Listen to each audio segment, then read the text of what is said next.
for me, it's very important to have a good time, because when I have a good time, then my chess also goes nicely. And this tournament is also proof of that. And I hope I will today, because so far I've got some points, and also I enjoyed other activities here too. So it's the perfect place to play chess.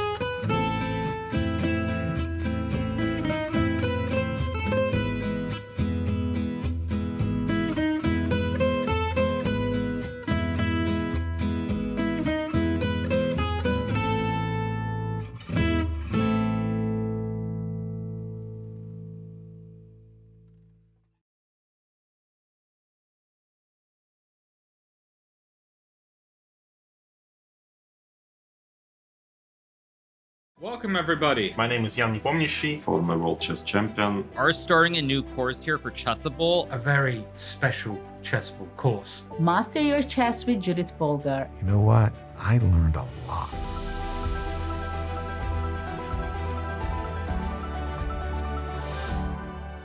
Chessable, the definitive solution for studying chess. Choose from one of the largest online chess libraries in the world, with hundreds of titles ranging from classic books through to our exclusive Chessable courses.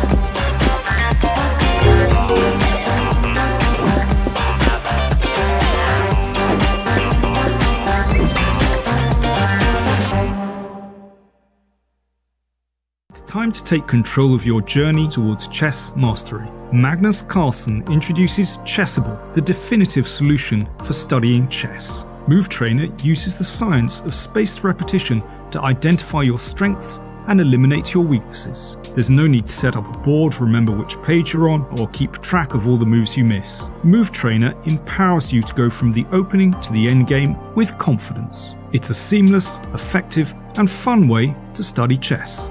Choose from one of the largest online chess libraries in the world, with hundreds of titles ranging from classic books through to our exclusive Chessable courses, including over 100 free courses. Get expert insights from International Master John Bartholomew, Grandmaster Sam Shankland, International Master Christoph Sulecki, Grandmaster Simon Williams, World Champion Magnus Carlsen, and hundreds of other instructors. Get started now and join our growing community of over 100,000 chess enthusiasts at chessable.com. Chessable, take control of your journey towards chess mastery.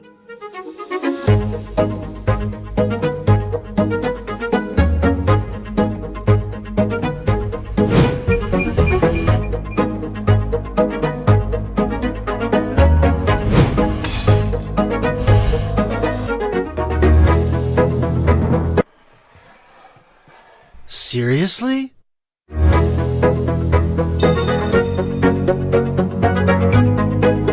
Checkmate!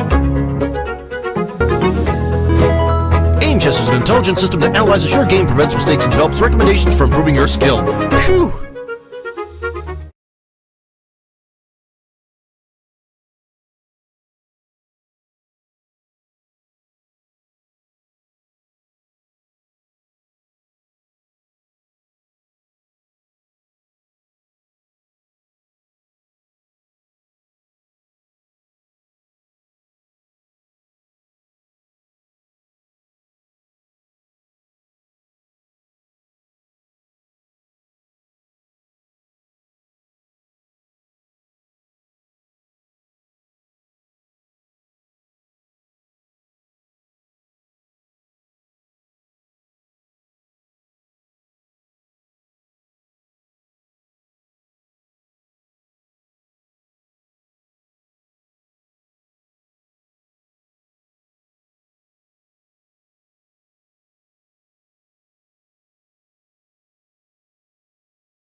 Hello, everybody. Welcome to the penultimate round of the Sunway Sitges International Chessable Chess Festival.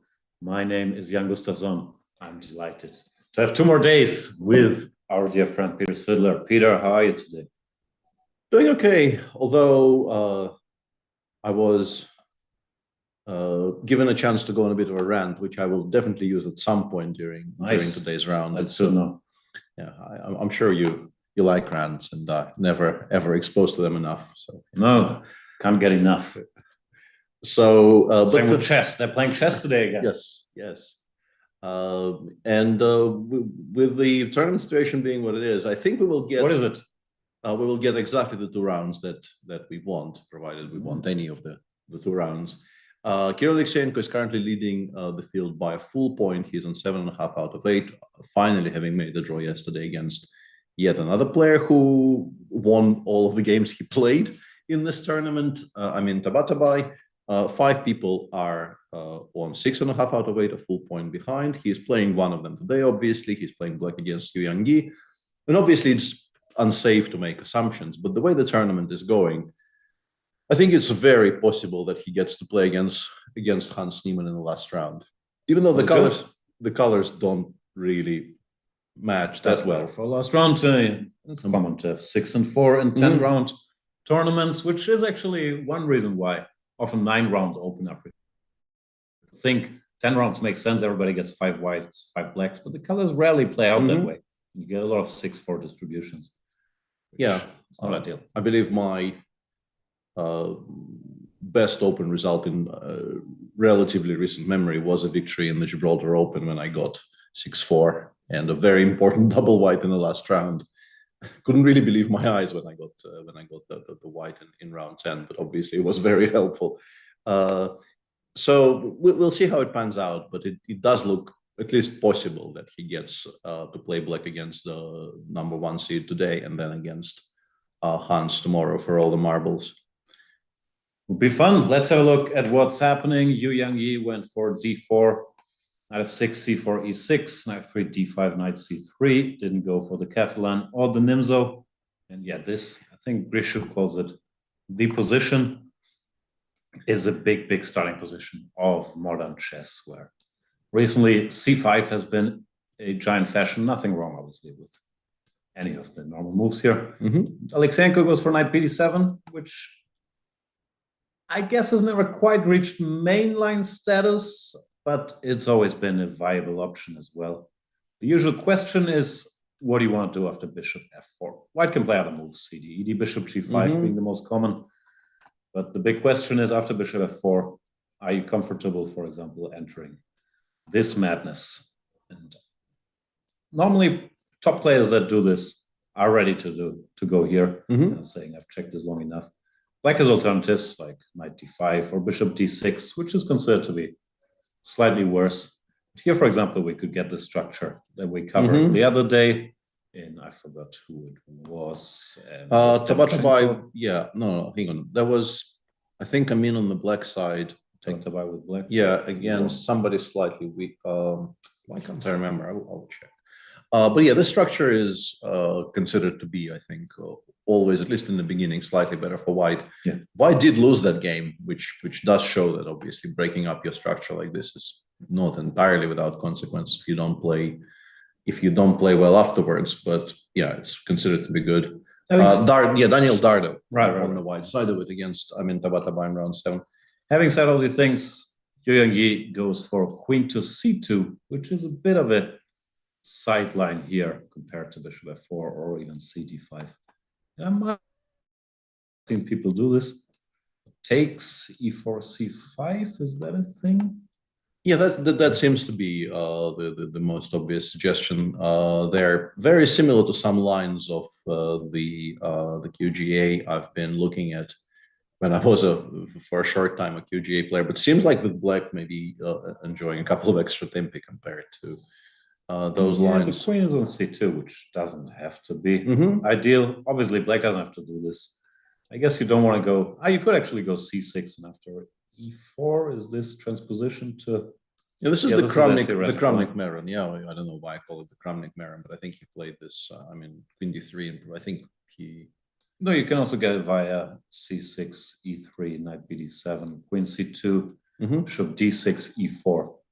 So I was confused for a second, but the tempi are the same because White needed 2 moves to play E4. And you play Bishop before anyway. Yeah, it's 2 moves here. Yeah, But you're not forced to get this check. yeah. You can definitely do that. C6 does feel like it's maybe justifying Queen C2 a little bit. Also, like I can play E3, and you really need to be a Maron player. Yeah. And I don't think Kirill necessarily is a Maron player at heart.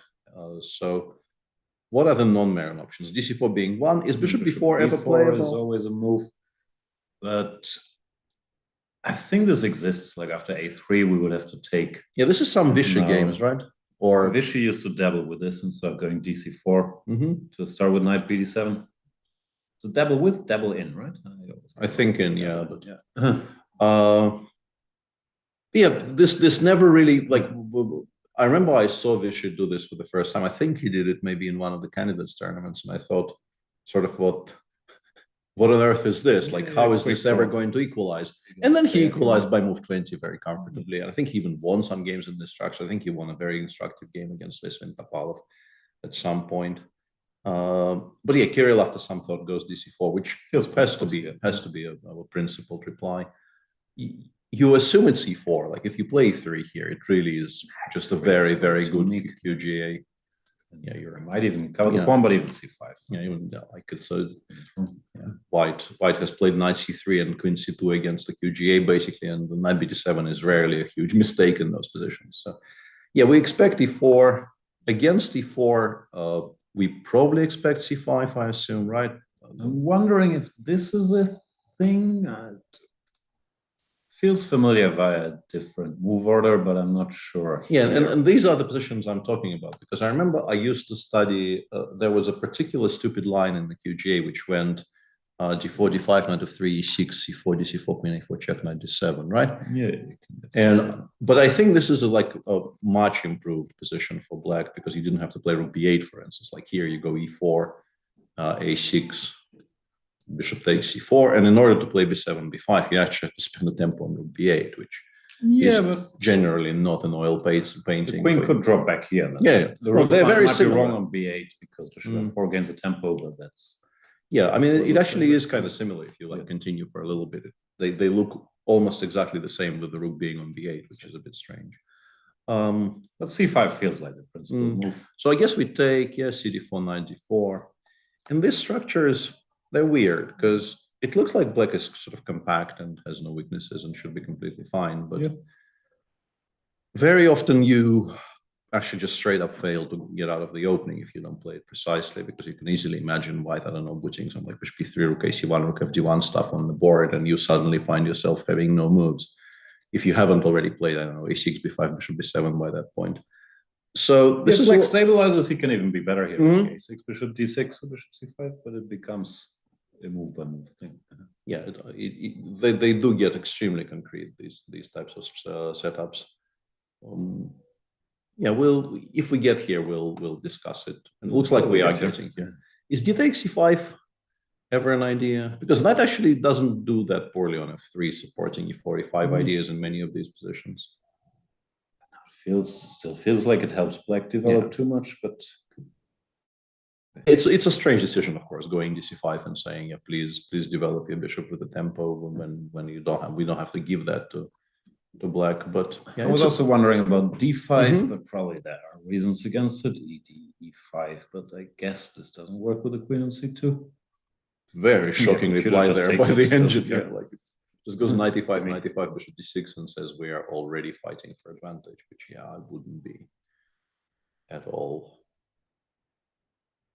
certain about. But honestly, the more you look at this, the more you realize why that could be the case. If black gets to just castle comfortably and then start pushing d4, d3, you can very easily just lose this with white very quickly. No, I would expect him to play bishop takes c4. We'll see. Hans has arrived at the board and met 1e4 with c6. Did he play d6, or is this the DGT board lacking strength to get all the way to d5? Yeah, not enough porridge today. as they used to say, yeah, it's now corrected. It would have been. I mean, he is playing against a 2470, but that 2470, I actually looked it up. We looked at, yeah, we looked at him a number of times just to sort of memorize how old he is. This Turkish player is 22, but the more important and the more interesting thing about him is that he started this tournament somewhat quietly. He won his first game against the 2100, then lost to 2290, but that's an Indian kid, I would assume, candidate master from India. Then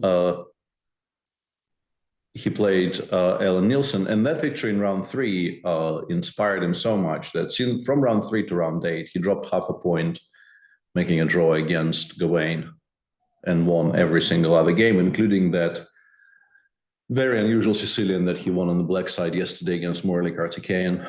So clearly a very, very talented player who's having potentially maybe the best tournament of his life so far. I don't really know his career very well, but 6.5 out of 8 in this field is very, very creditable result.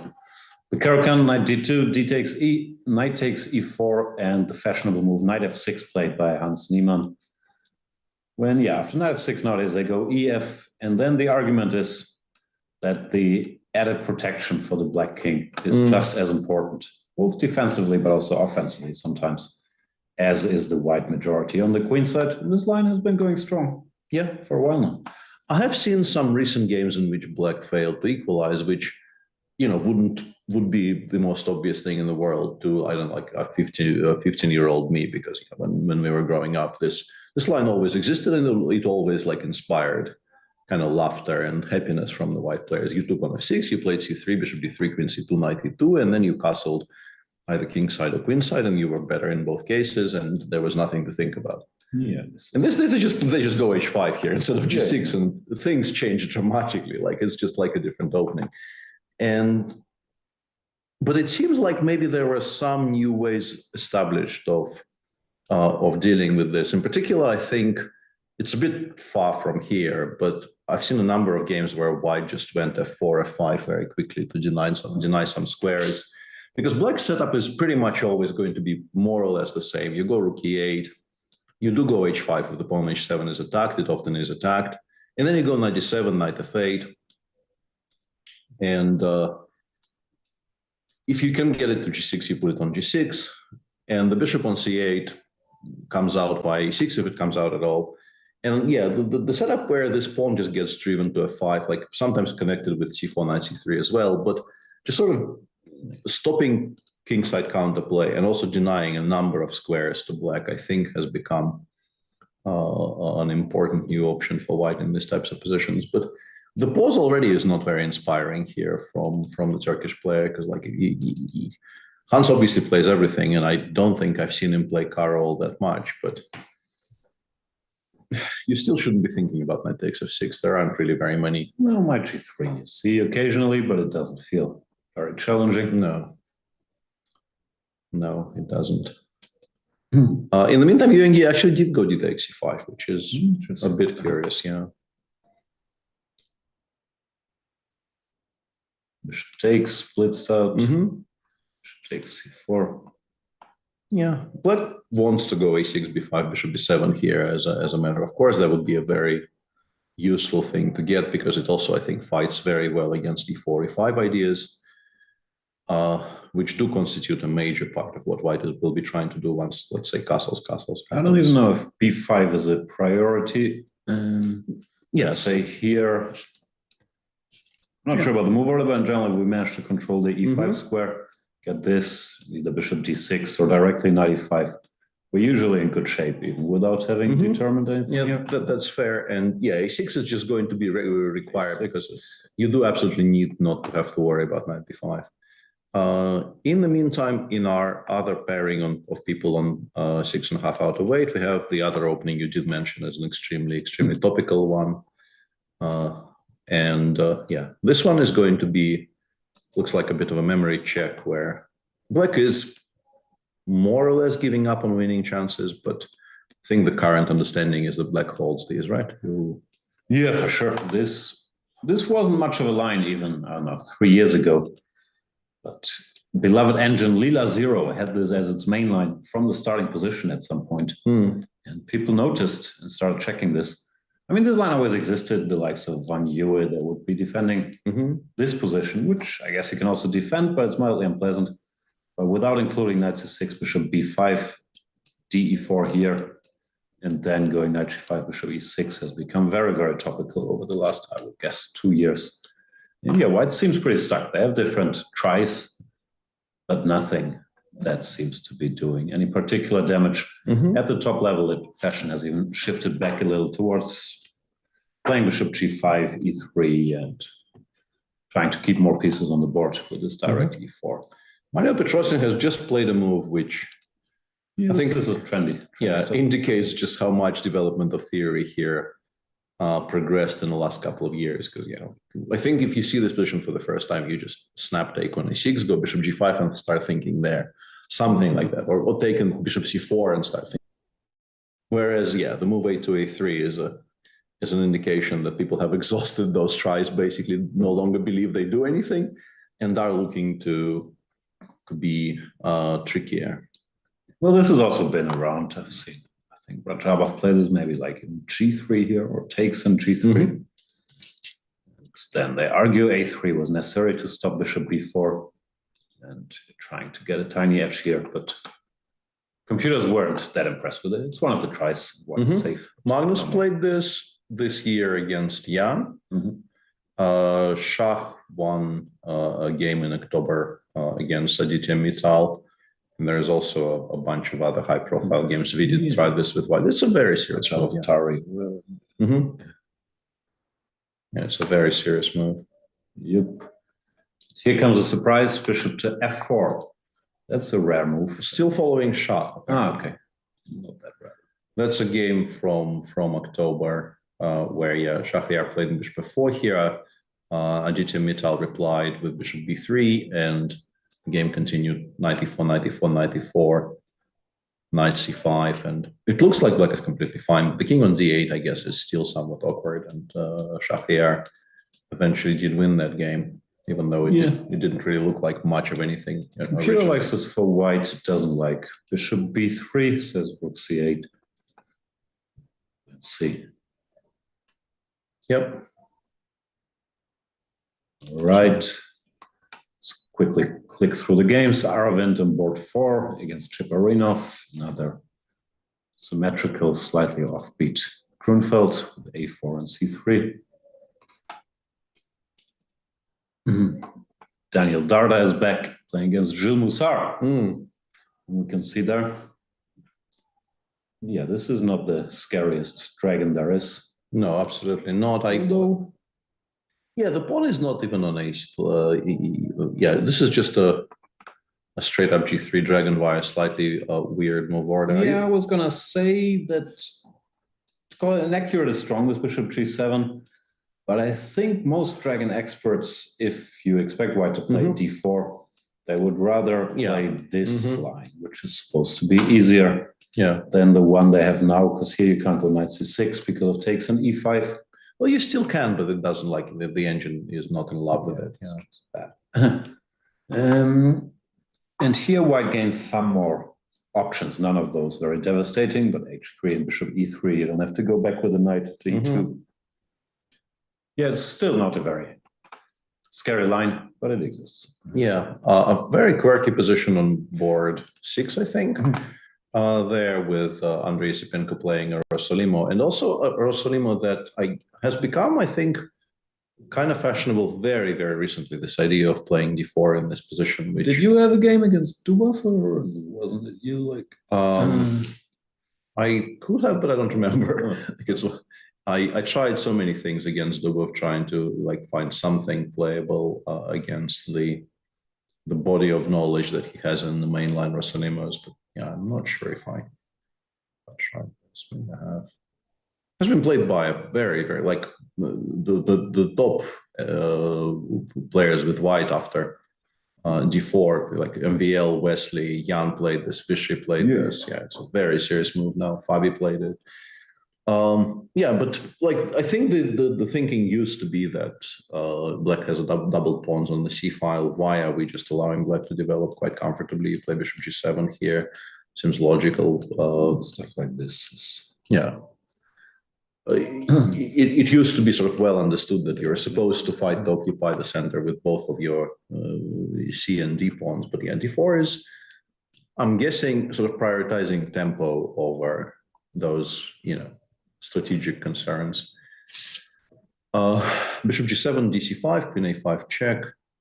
So White is just saying we're much less worried now about having a majority in the center. We just want to lure your queen to c5, gain additional tempi by having it there, and just play very, very concretely. I still don't quite understand why this is so great, but it obviously is a serious option. Queen e6 more or less blitzed out here by Daniel Alcina Leal. Appears to be the preferred computer response as well, which is often why people blitz. not a coincidence. Yeah, those two things are probably connected. Engine currently plays e5, which is a move I probably would never ever make. This is just fine. Yeah, bishop f4 we take. Yeah. So you have to spend a tempo on rook e1, and then let's say castles, bishop f4, black is, I guess, ready enough to play d5 or rook e8 first. Yeah. Seems to be solving the issues. Spenko also not too surprised, goes e5. I would really want to play queen e2 instead. I guess there are some problems with it. Because, yeah, I guess, yeah, but just goes e5, queen c7, and our knight on b3 is not really where it's supposed to be. I still feel like this should be better for white, at least a little bit, with like c4, c5 ideas, trying to split the pawns and leave black with this slightly weird structure with c6 and d7 and the bishop on c8. But I think the major reason why I would prefer this to e5 is that I think it's very hardwired into me to feel that Sicilian endgames, and this is really not a Sicilian endgame, because Sicilian endgames, they feature positions where black doesn't have the c pawn, has the b pawn instead, and there's an open c file. And you can't just call any random position that started as a Sicilian endgame. But still, this is an endgame with a pair of bishops with reasonably fluid structure for black. No real weaknesses. Yes, we're behind in development, and our pieces will get kicked about some more because c4 probably provokes knight f7, knight c7, as I can see on my screen. I don't know why not knight b6, but the engine does go knight c7. But I still don't like playing endgames against the two bishops unless I have something immediately forcing, and I don't see what that would be. Yeah. Maybe it's the first computer line. Leave me alone. Pretty much, yeah. Pretty much, but it's definitely one of those cases where I would be. You learn to agree with computers in these as with everything else, but I'm still unsure as to why this is so great and why we can't play a more complicated position with queens on. We'll see how it transpires. There's seemingly a very concrete memory competition going on in an Italian where I can't quite see who plays the white pieces. So this is very curious. I wouldn't have guessed, because in my mind, Anton Korobov is very much a 1d4 player. Yeah. But he is today involved in a theoretical competition against a young Indian player. Yeah, a4 is a move here, rook e1, I guess is the main move. Knight b2 also exists. a4, yeah. Like could go a5, could go a6. I think bishop f5 is supposed to work, basically. Knight b2, knight b6. There's some theory there, but I think it was holding. So Korobov goes a5, and they had high-profile games here. Maybe Kramnik was involved before he retired. So yeah, I've seen this position before.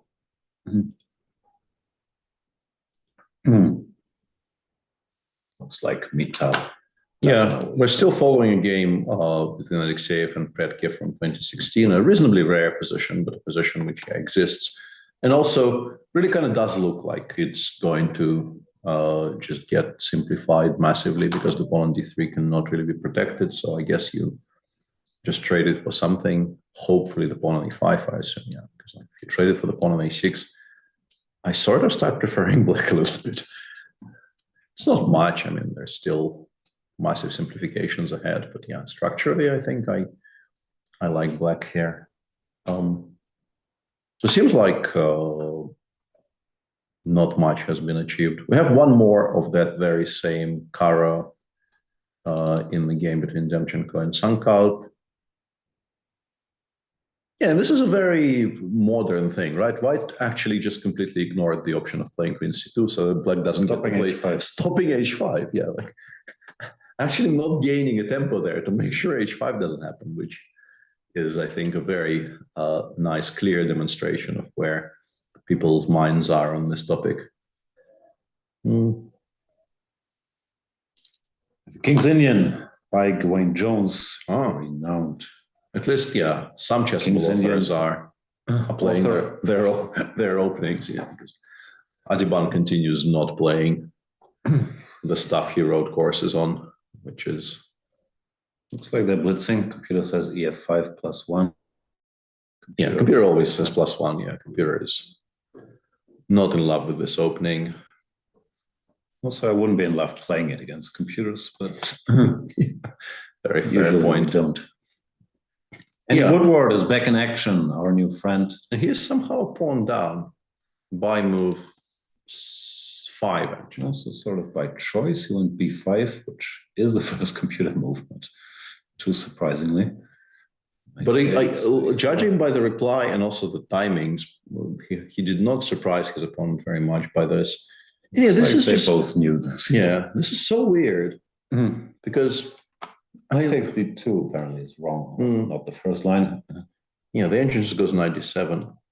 But yeah, like if you show this position to somebody, I don't know, 20 years ago, just like how stunned into silence would they be? I've never seen this b5. Can't say I've spent much time on this position, but I've actually seen it. Like people play h6, bishop d2, e5, or whatever. But yeah, this is news to me. Yeah. All this time, Andy Woodward saved, not watching Marvel or basketball. Might be paying off, but it's a pawn. It is a healthy sequence, yeah. Very healthy. Yeah, and in particular, now that the knight on d2 has been voluntarily traded, knight on e4 has been voluntarily traded for the bishop on d2. It seems like white is just kind of very safely much better because it's a healthy pawn. I don't really see very much in the way of pawn breaks. You can try playing for a 5, but white currently, I think, quite happy just goes bishop d3 and continues ignoring everything. And I mean, the knight on b5 will have to get rerouted, but c4 is a very nice square for it. Eventually, it goes to a3, then it goes to c4, and it enjoys life on c4. I think quite a bit. So yeah, I guess it's as usual, highly specific stuff. Knight d7, and white develops. We can't go e4 for starters. Yeah, I think much of it actually does revolve around sticking that knight on e4 and not removing it for quite some time. So yeah, the voluntary knight takes d2 is a bit surprising. Yeah, we all right. We wish the young man. Very fun line further down there. Yeah, that's the exchange Spanish, but the exchange Spanish we never mind, right? It's not actually. No, why am I saying the exchange? What's it called? Deferred Steinitz, old school. There was some debates a while back, like I vaguely recall Gashimov, Grishuk, and so on. But yeah. Sasha specifically, Sasha played this a bunch of times, including I think once against me in the Baku Grand Prix in 08 or thereabouts, a long time ago. And there was a recent game, I think, in the Olympiad, and we immediately started discussing with Peter Leko on air whether, if you're not prepared for this, do you actually even go h3, h5, d4? Because you are kind of expected to know theory there. Otherwise, you might not equalize with white. It's definitely one of the lines where you start off being better, but it is heavily dependent on you not making very many mistakes early on because it gets very sharp and you don't want to be guessing over the board. But I guess Puranik, I don't know Jonah Willow's repertoire all that well, but I guess probably is this bunch of shady stuff. Morally ready to Pirani play this. has spent quite some time to get here. Yeah, and we might have some 27. people in chat who are specialists about Jonah Willow's opening repertoire, so I will now check. This is still the old main line, no? Like c4 was a move here, and if memory serves, this is what Vugar played. But yeah, c4 has been played, rook b8, assuming all blitzed out, cb, cb not the computer's idea, ab and rook a7. Yeah. I don't know what's going on. Yeah, it's just very difficult to say. The engine currently says this is a forced draw because black can play knight e7, knight c6, and you don't have anything better than rook a6, rook a7, rook a6, rook a7. I don't know. Yeah, engine not in love with AB and rook a7, which could be an indicator that Puranik is on his own. Also, looking at the time, did spend half an hour on these. Yeah, I wouldn't be too surprised if you know until c4 and you know what is better, but then it's not something you check every day. Yeah, and our friends in chat who do have some experience playing against Jonah say that Jonah likes tactical positions, says Lost Cooper, used to play the Sicilian, but now plays e5 quite often, and Jonah plays shady stuff is not entirely inaccurate is another quote from somebody who doesn't know the man reasonably well. So very, very much on point for Jonah, but yeah, half an hour already by Puranik probably means that this wasn't very high on the list for him today. Yeah, we'll see. Now, the good thing, as usual, if you play something the computer doesn't give, like CB and rook a7, is your opponent is probably also on his own by now. And they can start playing this messed up position. Big question is always when black can go f6, regaining the piece because the knight doesn't have any squares, or if it gets punished by some queen c2. Yeah, I think specifically what Puranik is doing here is very much aimed at entirely ignoring f6 and just playing against the c7 pawn, just playing for activity, which is often the case in these positions. You accept f6 might happen at some point, and you just want to cash in something in reply. Yeah, a very curious position, and it does look like Jonah finally is thinking. I guess cb5, ab5, rook a7, as you said, is not the absolute first line. We also have, I think we probably should, yeah, hang on, who is playing against Dora Bailey? That's Arjun Kalyanan against Dora Bailey in some kind of a quietish position there. In an Italian. It's news, that's port 19 or something. We'll get there if it spices up. Yeah, somewhat regrettable that we don't have Adiban's game today, because he is playing against very colorfully named Jimmy Jubin, who I think you told me beat callers in the previous round. So yeah, having a very creditable tournament considering he is rated 2370 and is playing against the beast today, and not without like you did mention knight g3 on move 5 in the Gokir Khan Neiman game, and Hans just insta replies with h5. Yeah, that's the madness. Yeah, which I think is sort of the yeah. Also logically enough, you go h4 or force white to go h4. I think I've had some blitz games here. You go c5 and black is supposed to be all right. This inclusion helps because our bishop can't be shifted after knight bishop g4. Blah blah. Hans knows his stuff. And Gokir Khan goes c4 I've bishop never c4. seen before. Yeah, you start preferring black, honestly, like allowing h5, h4 here. In particular, because honestly, black, there are a lot of lines in the Kara where black is just extremely happy to castle queenside. Yeah, this looks like a great version of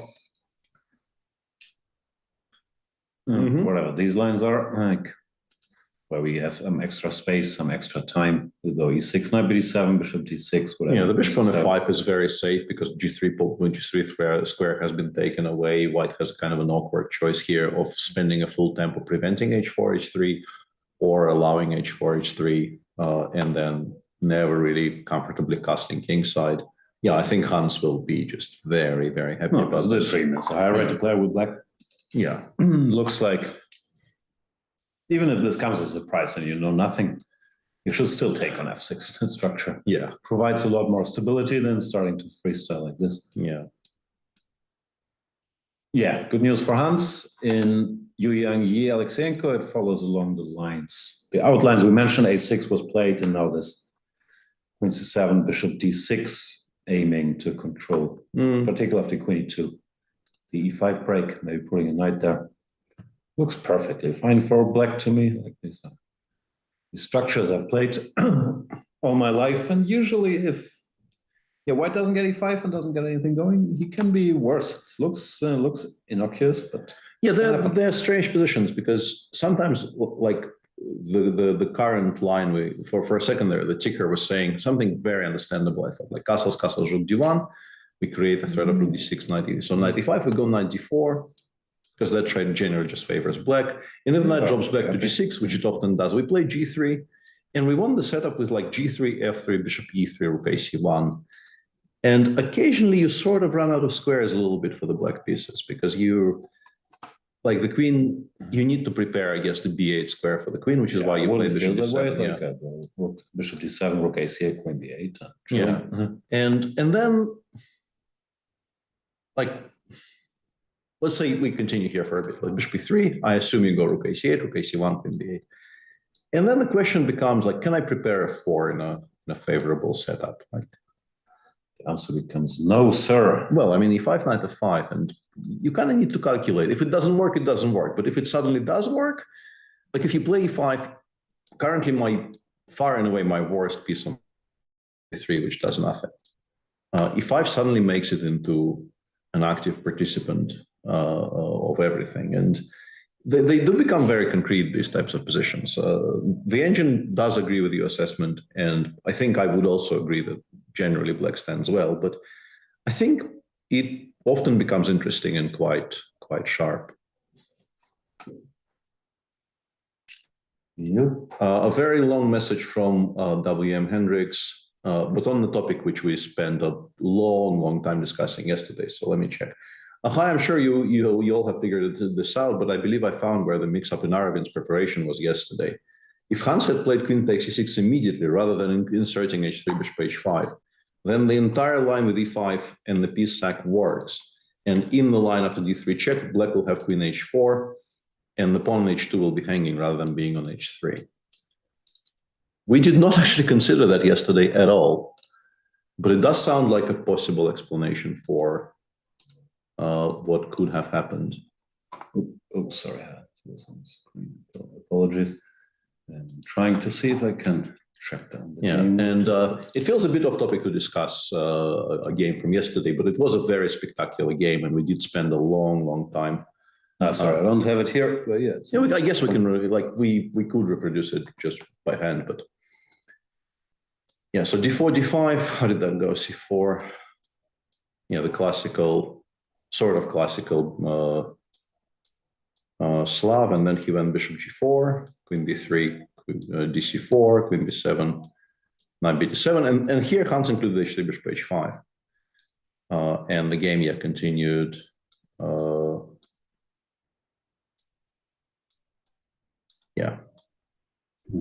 Throw in bishop f3 gf somewhere, and he just castled and played e5 after bishop g2, right? Was bishop g2? Yeah. And here he just went e5, yeah. Knight d5, bishop d2, king d2, e d4, king e2. Oh, nice move, by the way, it was king e2. Mm-hmm.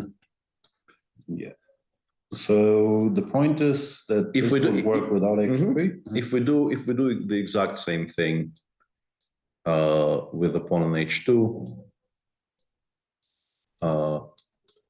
queen h4 becomes significantly stronger for some reason. So bishop g2, e5, knight d5. Takes, e d4, king e2. And now we go d3. And after king d2, they include rook b8, rook b1, and then go queen h4, maybe even the immediate queen h4.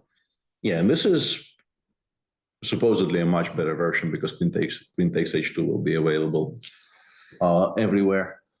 Yeah, interesting. I'm not sure I'd buy it because h3 or the inclusion of h3 at any juncture feels fairly critical, and I would think you check it. So I would be mildly surprised, but yeah, makes sense.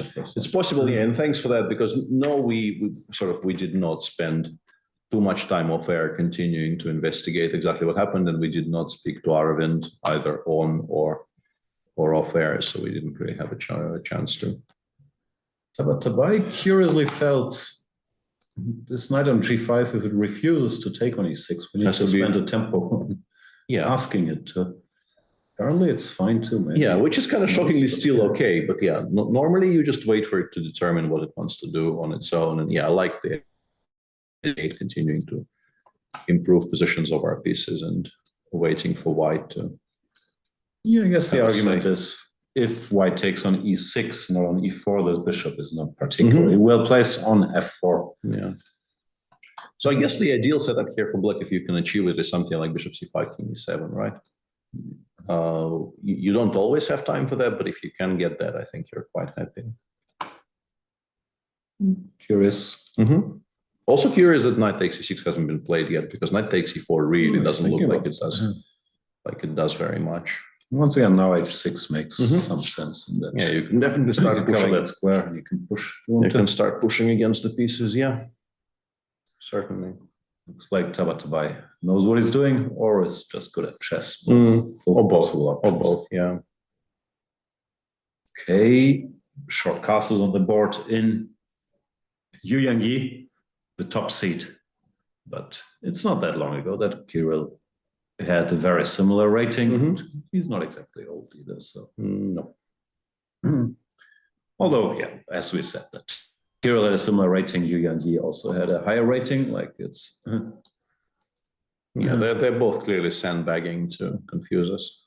It's not nice. No, do not be doing that. Yeah, we'll see. To my mind, yeah, we talked about it. Black looks absolutely fine here, but of course, all the pieces and 7 of the pawns still on the board, all to play for. There we have Korobov. Yeah, it is a very, very sweet spot there, right in front of the cameras. We see people occupied all the time. Yeah, h4 bishop f5 played by Hans, as we've expected. These are the two, I think, most natural moves. You play h5. If you're allowed to play h4, you do play h4. And then I was wondering if you could make a case for h3, trying to take here directly. But bishop f5 looks so nice and restricted this knight that I'm not sure this is what you want. weirdly, it actually doesn't like knight Oh, f4. yeah. It likes knight g1, knight f3. Which I didn't take into account. Yeah, but it feels like, aiming it once again towards the classical Caro-Kann squares, which are e5 and g5, is very much on point here. And white quite obviously will be casting queenside here, so we don't really care that our structure on the other side of the board was broken. Yeah, I think waiting with h3 is definitely the way to go, at least early, and then we'll determine what we do. Do we do? How do you do the things that you do? I don't know. I don't do much, to be honest. Ugh. Coffee with our friend Jorn earlier. Is he on the live boards? He's not having a great tournament. No. He escaped his game yesterday. That was Against actually his Theodora. game, He yeah. made a draw. That was his game where he was suffering all the time. But yeah, he opens against. He's saying, I think 7 out of the 8 games he played against somebody younger than him, and he's 23 years old. So it's it's a jungle out there. Yeah, it is a remarkable statistic. Yeah, for somebody as young as him to constantly play people who are his junior here. Maybe he can like launch an official protest because the pairings are Like how you fun? yeah, the pairings are clearly being manipulated. So you should just complain bitterly about having to be the elder statesman day after day after day. Jinjin Chao went for something very concrete against Gawain. I guess this is one of our favorite boards for today because there's going to be a lot happening. And just to briefly indicate exactly why the engine was saying +1 there after knight g8, it was going EF-GF f4. It wasn't just going EF-GF. It was going EF-GF f4, very, very happily preparing for that exchange sacrifice, which I think any human player would also, I think, quite happily play because that bishop on b2 is nice, and there's also the e6 square for you to aim at, and the black king side is completely ruined. So there was a very, very specific reason for the engine liking the beginning of forced operations here. Even here it goes f4, still goes f4. But Jinjin Chao also chose something that is definitely not a waiting move. Gawain prepared for c5 as well as he could, and it still happened. BC, BC, knight c5, and yeah, I guess the idea is to play knight b3 and start pushing against the targets on the c file. That is good. Once again, I have some help here. Computer not overly concerned about this. It's actually specifically because bishop a4, I guess, right? Because rook c8, rook c3, I would think white is like borderline winning. So, yeah, but bishop a4 forces you to actually trade away your knight on c7 for one of the two rooks. You can choose which one. we have good stuff left. And here. then black has exactly the pieces black wants to have left in these types of positions, and is probably entirely unconcerned. Interesting. It looks like a straightforward enough line too that like bishop d7, bishop a4. You should swap. Yeah. Interesting. What else is there? Nah.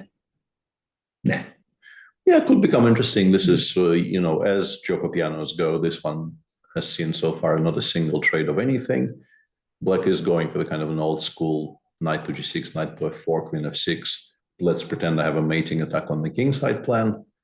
Current thinking, I'm pretty sure, says there's almost never any mating attack as long as white knows what they're doing. But queen is here already, so there are a little fewer defenders than was here. But yeah, the problem is once you do all these things and you get nothing, white plays king h2 and then slowly starts pushing you back, you can be in trouble. Yeah.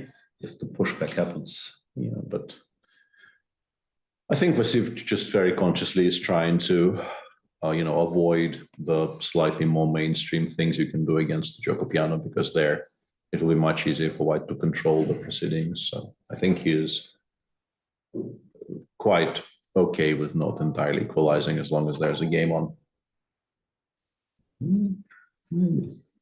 They play the very main line, or one of the very main lines still here, just went for knight 7, knight g6. No, Yeah, that's actually very curious, because if you want to go knight e7, why is the rook on e8? Well, there's the queen here. Yeah, I'm not sure if this is what the doctor ordered. Yep. Garcia Ramos against Kartikeyan looks odd, and yeah, Kartikeyan also trying to mix it.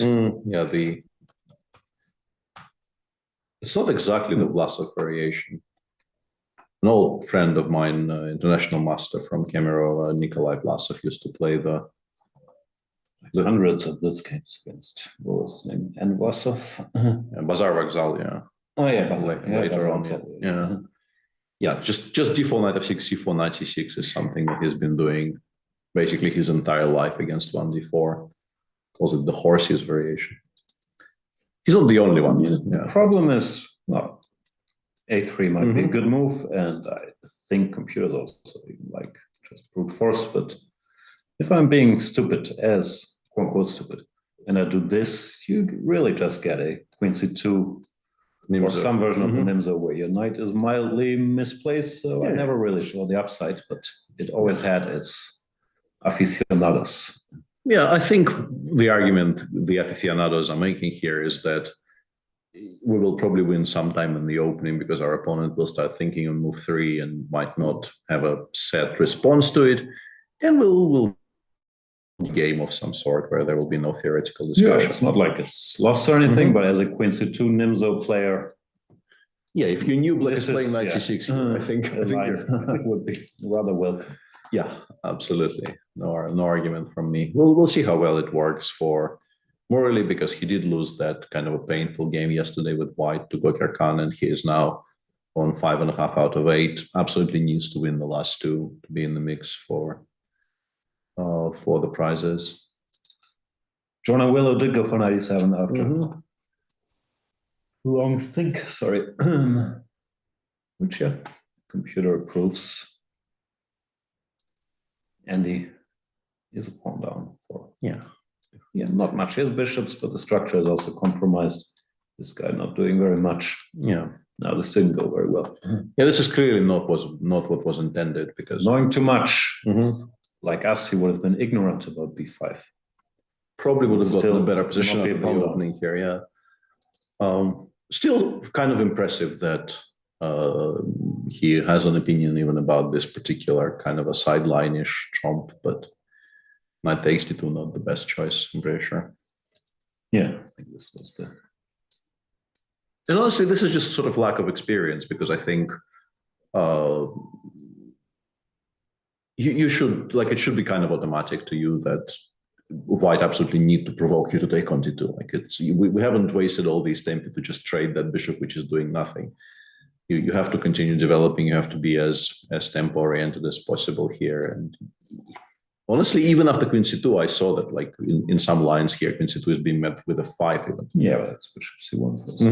Yeah, and then, you know, the knight on e4 is a major irritant, which is not that easy to get rid of. And if you provoke f3, then you've achieved something, because that is just not a move white makes very comfortably. But we don't want to overstate the point there.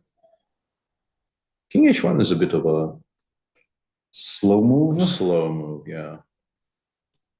In particular, because, yeah, the engine says you can play knight f5. And if you can play knight f5, you probably should play knight f5.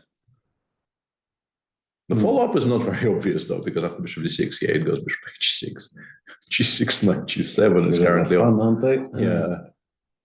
And this is somehow supposed to be very good for white, yeah, because, like, the knight on g7 cannot be attacked, and we have initiative and the open e-file for rooks and blah, blah. But, yeah, this is not easy. This is not easy at all. But now after king h1, black can just quite comfortably stop all of those shenanigans by playing g6 and denying the f5 square. You can also start immediate counterplay in the center. Yes, c6, c5, despite, like, it's another one of those things which I think if you've never seen the structure before, it might look very, very weird to provoke d4, d5, giving white an immediate passer. But I guess after d5 here, maybe we even go c4. Looks very nice. Mm-hmm. But my point is, even if you allow c3, c4, very often in these types of structures, the dark squares are just very good. Yeah, you go g6, f5, you put the knight on e5, it's very difficult to drive away. But yeah, if you can play c5, c4, it's obviously even better, because the pawn on d5 would just be a target. What's Korobov doing? He's allowing takes and knight takes c4. Why is he happy? I don't know if he is. I think he is kind of unprepared for theory in the line that he should. Yeah, this is just a very bad position, honestly.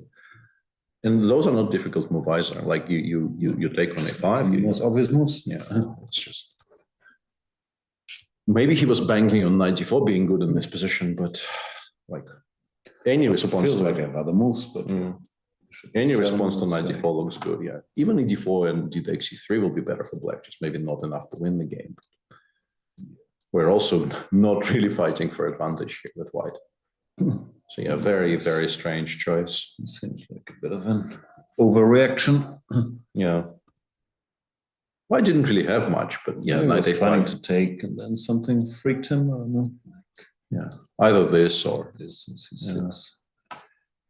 This is okay, and also you have to say that the knight b8 is fancy, and if you don't want to be fancy, you can take on a6, take on d3, and also be completely fine. Yeah. Not like a suffering here. Yeah, Korobov not really impressing with the opening approach today.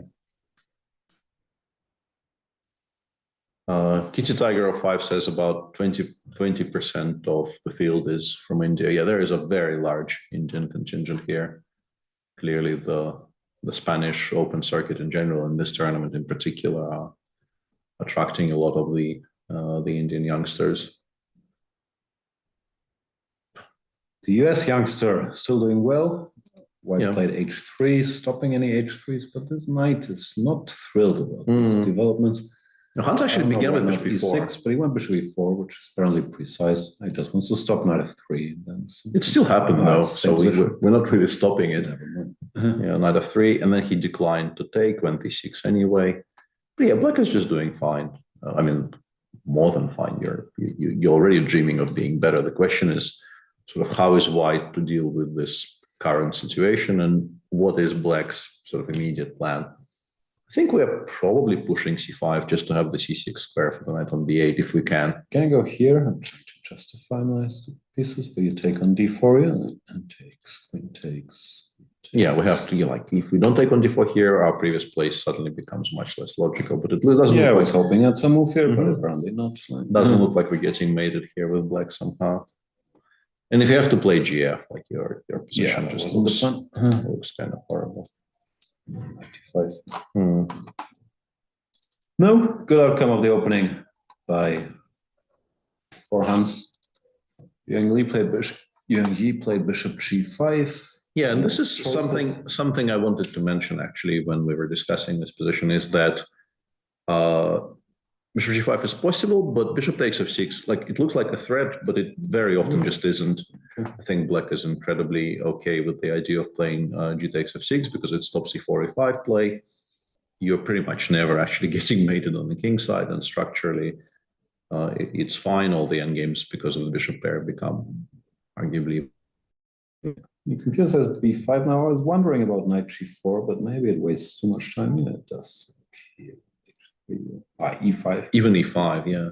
Yeah, Well, something like this, you need to be a bit worried about. You don't need to finish development first. This is so b5, a logical move. And I assume rook ac1, queen b8. Yeah. Often even temporarily locking the rook. It's not that big a deal. Yeah, you do have to maybe worry a little bit about some concrete stuff, like if bishop f6, gf, knight d4, trying to play f4 as quickly as possible is something, but still not a threat. We could go king h8 and very much like these Viennas I used to play, but it can go wrong very easily as well. Yeah, it's very good move. Gets here. Yeah, I mean this position looks structurally completely fine, but also you can very much get mated in the next, I don't know, 5 moves before you stabilize somehow. No, we should have a fairly interesting fight ahead of us here, and also in the Niemann game. Although this has been such a dream opening for Hans, I would consider him big favorite now with the extra rating and this position. Yeah. Chosyan Tabatabai, 1e6 was taken, followed by rook d1. Yeah, pretty standard stuff for these lines. I've seen so many king e7s, king f7s being played, even with a bishop and f8. It's no longer very surprising. So if we go bishop c5, I assume our problem is bishop b5. Yeah, and we just tactically Not sure if we're in time for. Yeah, we just one tempo short here because we lose the pawn on e4 in some way, just immediately without taking on d7. Yeah, this is not what we should be doing quite clearly. Otherwise, yeah, I think this. Yeah, we can see a3 is tremendously useful in all these positions because bishop b4, of course, black would blitz out. It's hanging. Yep, not available. We will leave you hanging. Go for our first break. Use it to purchase Gawain Jones' course on the King's Indian. If you want fun positions like this, if you want to equalize, there's also Peter's course on the Grunfeld. Those are the choices. Does not feature any fun positions. So yeah, those are the two polar choices you have there. Yeah, the boring Grunfeld or the exciting King's Indian by Gawain. I chose not to choose life. We'll be back live in a couple of minutes.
Welcome back, everybody.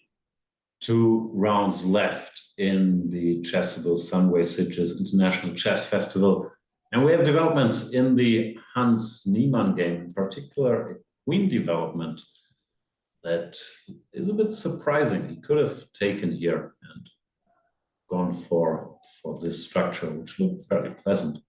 Instead, Queen A5, Peter. Why is he doing that?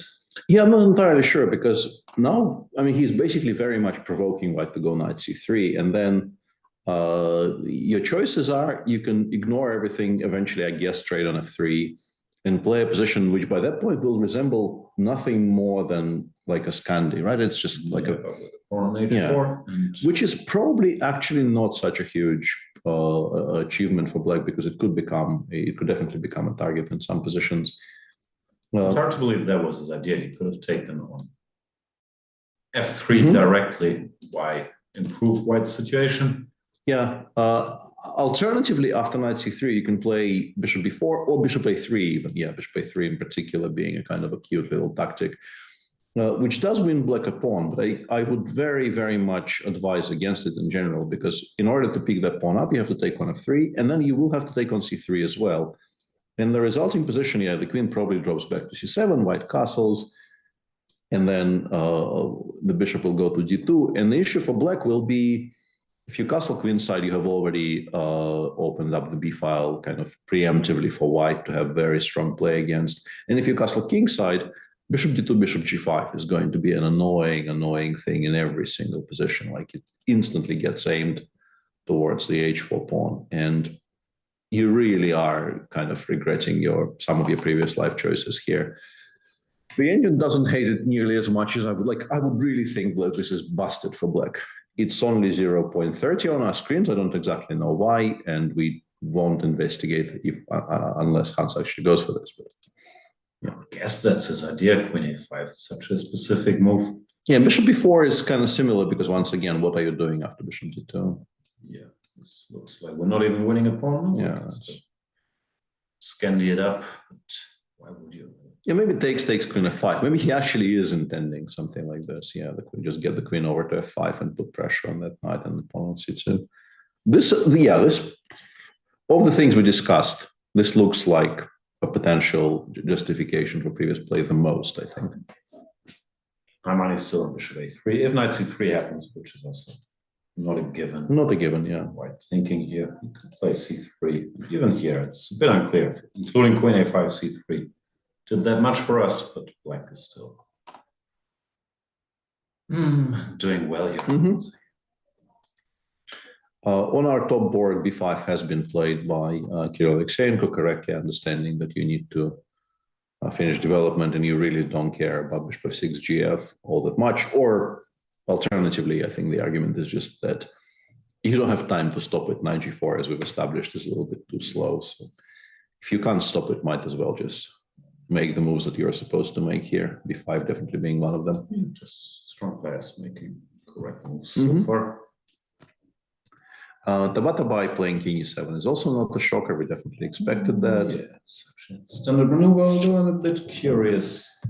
White plays some move. Should be B5 or should be B5 for you too? No, just Knight B6. Yeah. This is the square. Yeah, I was wondering about Knight C5, but Yeah, I guess provoking B4 is maybe not that great. Even though, but like, tell me, like this structure, if I have to play 93 check, I'm still not really losing very many of these, right? In particular with the pawn on B4. Yeah, I will play A5. Yeah, exactly. Even that really doesn't look like it's very much of anything. Another move would be G3 or Bishop E2, because King F7 is being taken, I guess. Yeah, we can still find some moves to spend the tempo on, right? Like Rook C8, castles. I saw the engine playing G5 somewhere, but maybe not here. I mean, we can continue making semi-useful moves. Like it goes. The engine doesn't seem very concerned, but those King E7, King F7, I've seen many times, and it's maybe Tabatabai also recognize the pattern, but Rook on D1, at least we can't go to F7 so easily. Yeah, I think the plan might actually be Knight C5, Knight D3 to just get rid of the bishop pair eventually. We'll see. Mm-hmm. Petrosian finds a way to pressure, even though he's a pawn down, white is never very concerned in these Yeah. situations. Yeah, You you're can pretty much regain it and simplify. Mhm. Will.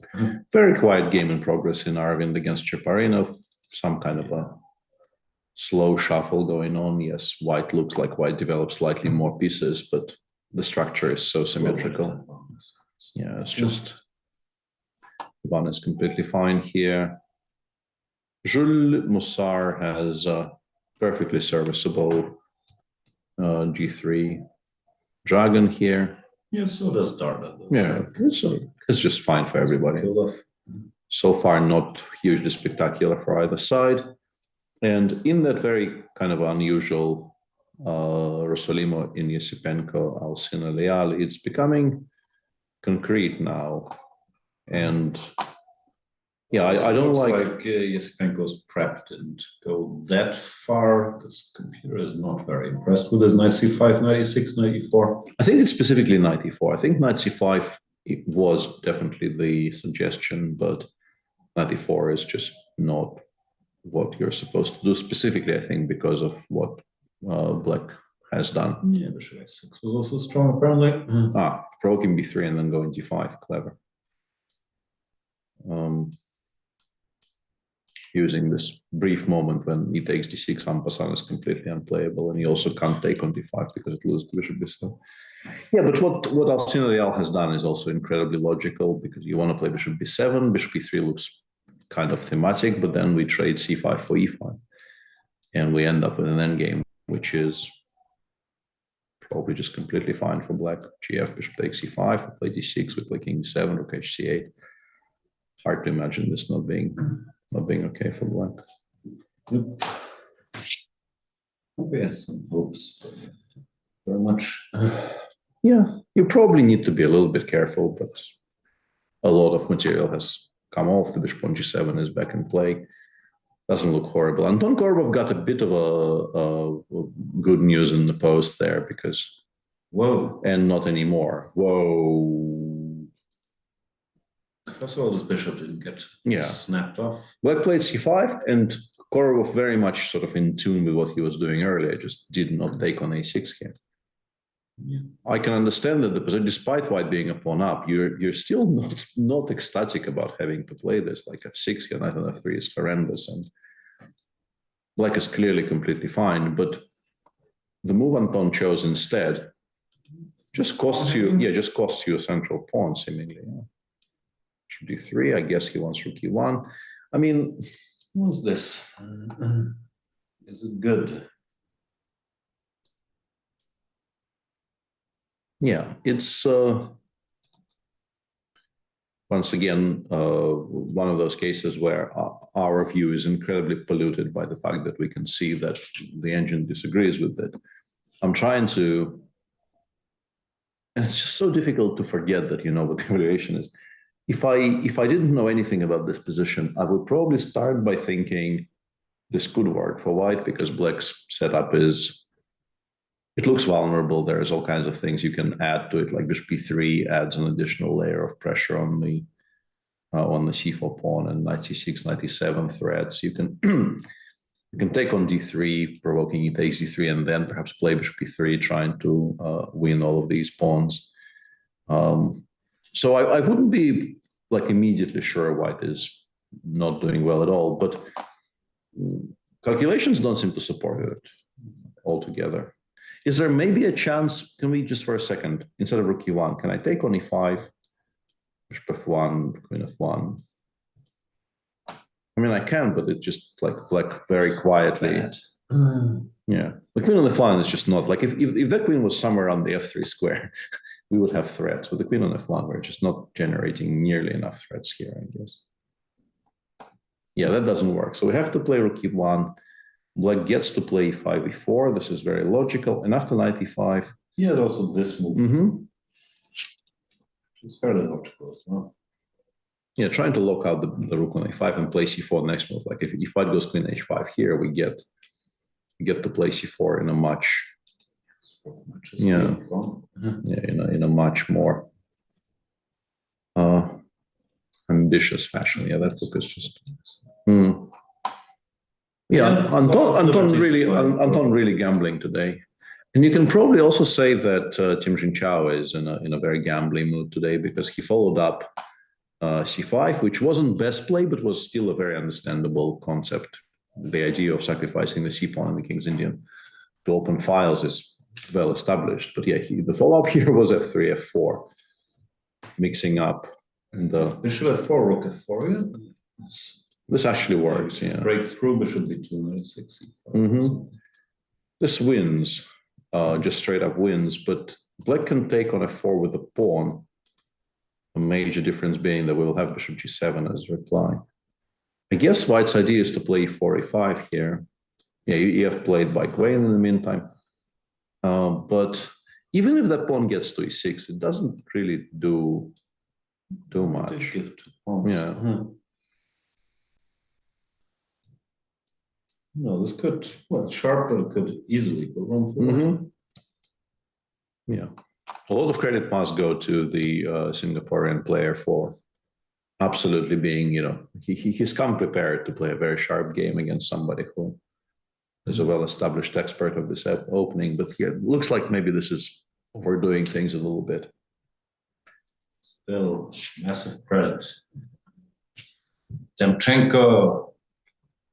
What's he doing? He is no longer team f4, f5. No, maybe he was never team f4 or 5. He is just making kind of quiet positional moves. Try maybe to stop g6, but g6 is not really. Like gets all this stuff, he's usually just happy. Yeah, nothing special happening. And Hans was not called on his queen a5 bluff with knight c3. c3 plate, knight bd7. Yeah, he continues postponing the capture on f3, just like banking it for the future. It's so cute. It's about horsey, but it's bad. Yeah, I think, with the inclusion of queen a5 ideas, it's just not very safe on f4 at all. And he's also like half an hour ahead on the clock already. This is not really going at all well for Gokar Khan here.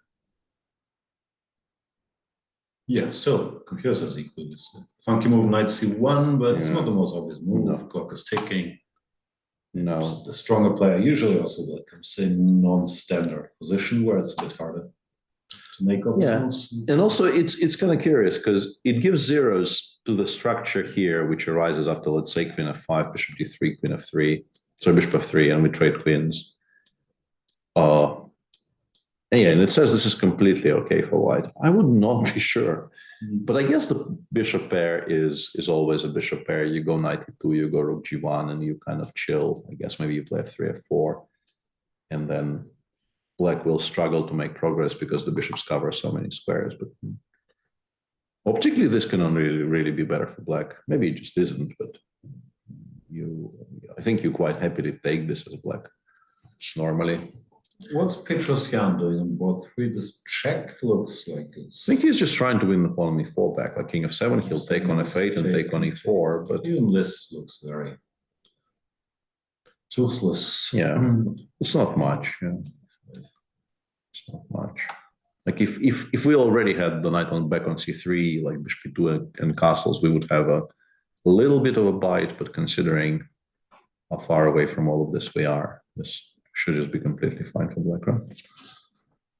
Yeah.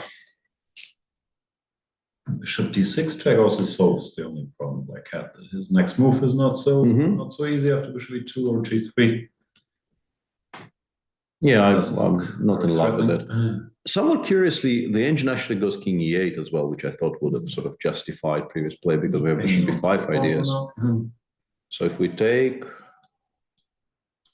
and go bishop b5, I would just go rook d8 and say, I'm now even going to ask you to win that pawn back. You'll have to expend some effort to even recapture. But no, he goes king f7. Yeah, no fancy play from him in here. Sorry. No, should be absolutely fine for black. Hans was convinced to take Well, bishop d3 was, yeah, he was asked a very direct question about it. And of course you take now. Still not really, engine doesn't panic, but you definitely pick black here. And I think the fact that the queens are still on the board will be cheerful for Hans, because we have more scope for all kinds of things.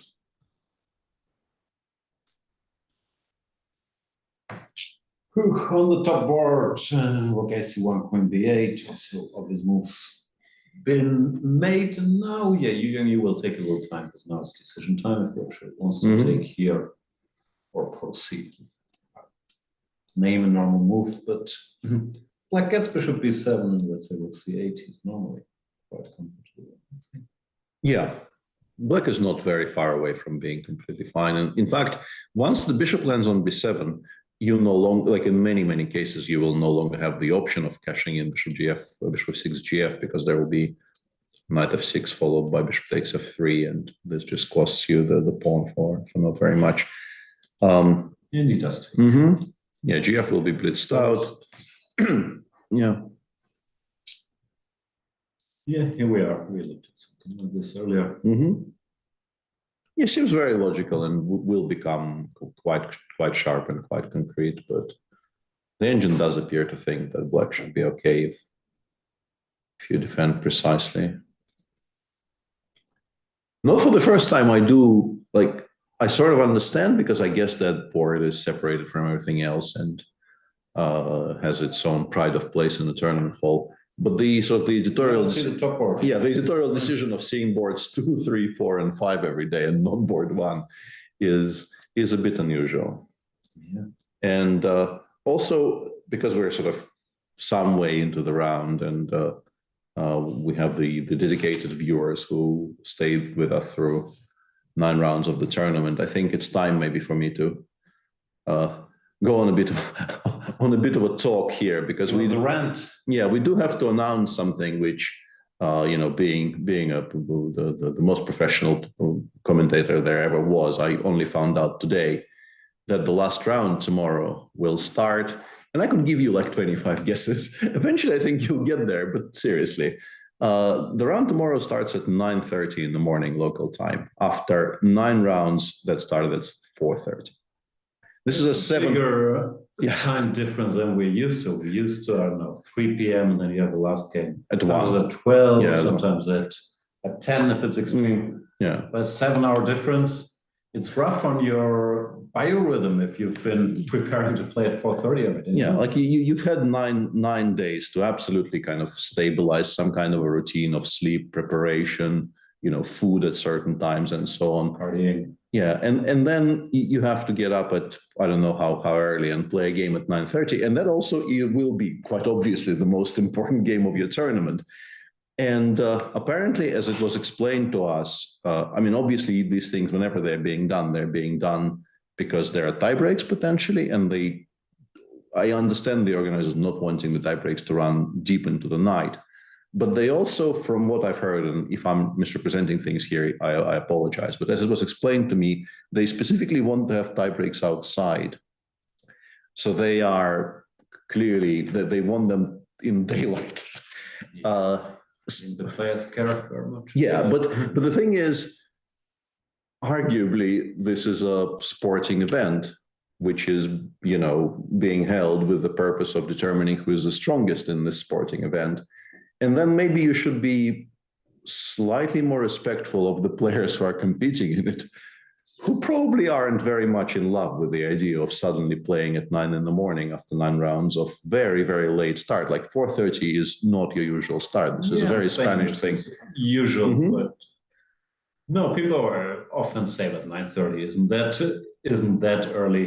I get up at 7. I'm at work at 9, but imagine if you had to start work at 4:30 p.m. every day and then make that shift. Yeah, it's not great for being awake, no matter how professional you are. Also here, your game can last till 10, let's say, then you go for dinner. Normally you need to cool down a little bit, then you start prepping. It can easily be whatever 11:30 midnight And and it's cutting it a bit short. yeah, the question has already been raised in chat. I'm really not upset for myself. Like I'm up at 8 every day here. I will be fine starting 9:35 tomorrow. I've been at breakfast at 7 all the time. First at breakfast. It really isn't. It really isn't because I will be forced to work at an unusual time. It is specifically about the players, and the players. Yeah, it's a very, very significant shock to the system. Exactly when, like if this happened randomly in round 3, it's still bad, but then you go back to playing at normal times. But this is the round that determines the outcome of the whole thing. And I'm really not a fan of these decisions. They do, No, often they're also made for practical reasons. People want to travel back on that same day and not stay another day and so on. So sometimes it has some advantages, but ask any player. Usually they're always in favor of starting as close to the usual time as possible. So this will be a massive disruption to how the players have been playing the tournament, and I must say, Peter's upset. I am. Dear Sitges organizers, you've upset Peter Svidler. Correct. Also, I'm very confused by this. Why would Hans get rid of these weaknesses? He spent 2 tempi to improve White's position a great deal. I don't understand this. He's in pretty good shape. Yeah. His normal moves. That's a little puzzling. Yeah.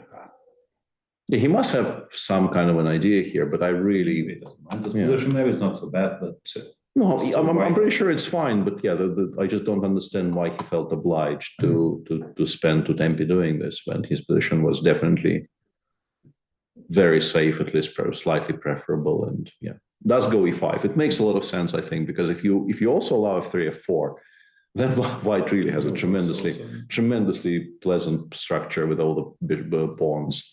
Kind of exactly the way they should be with the bishop on d3.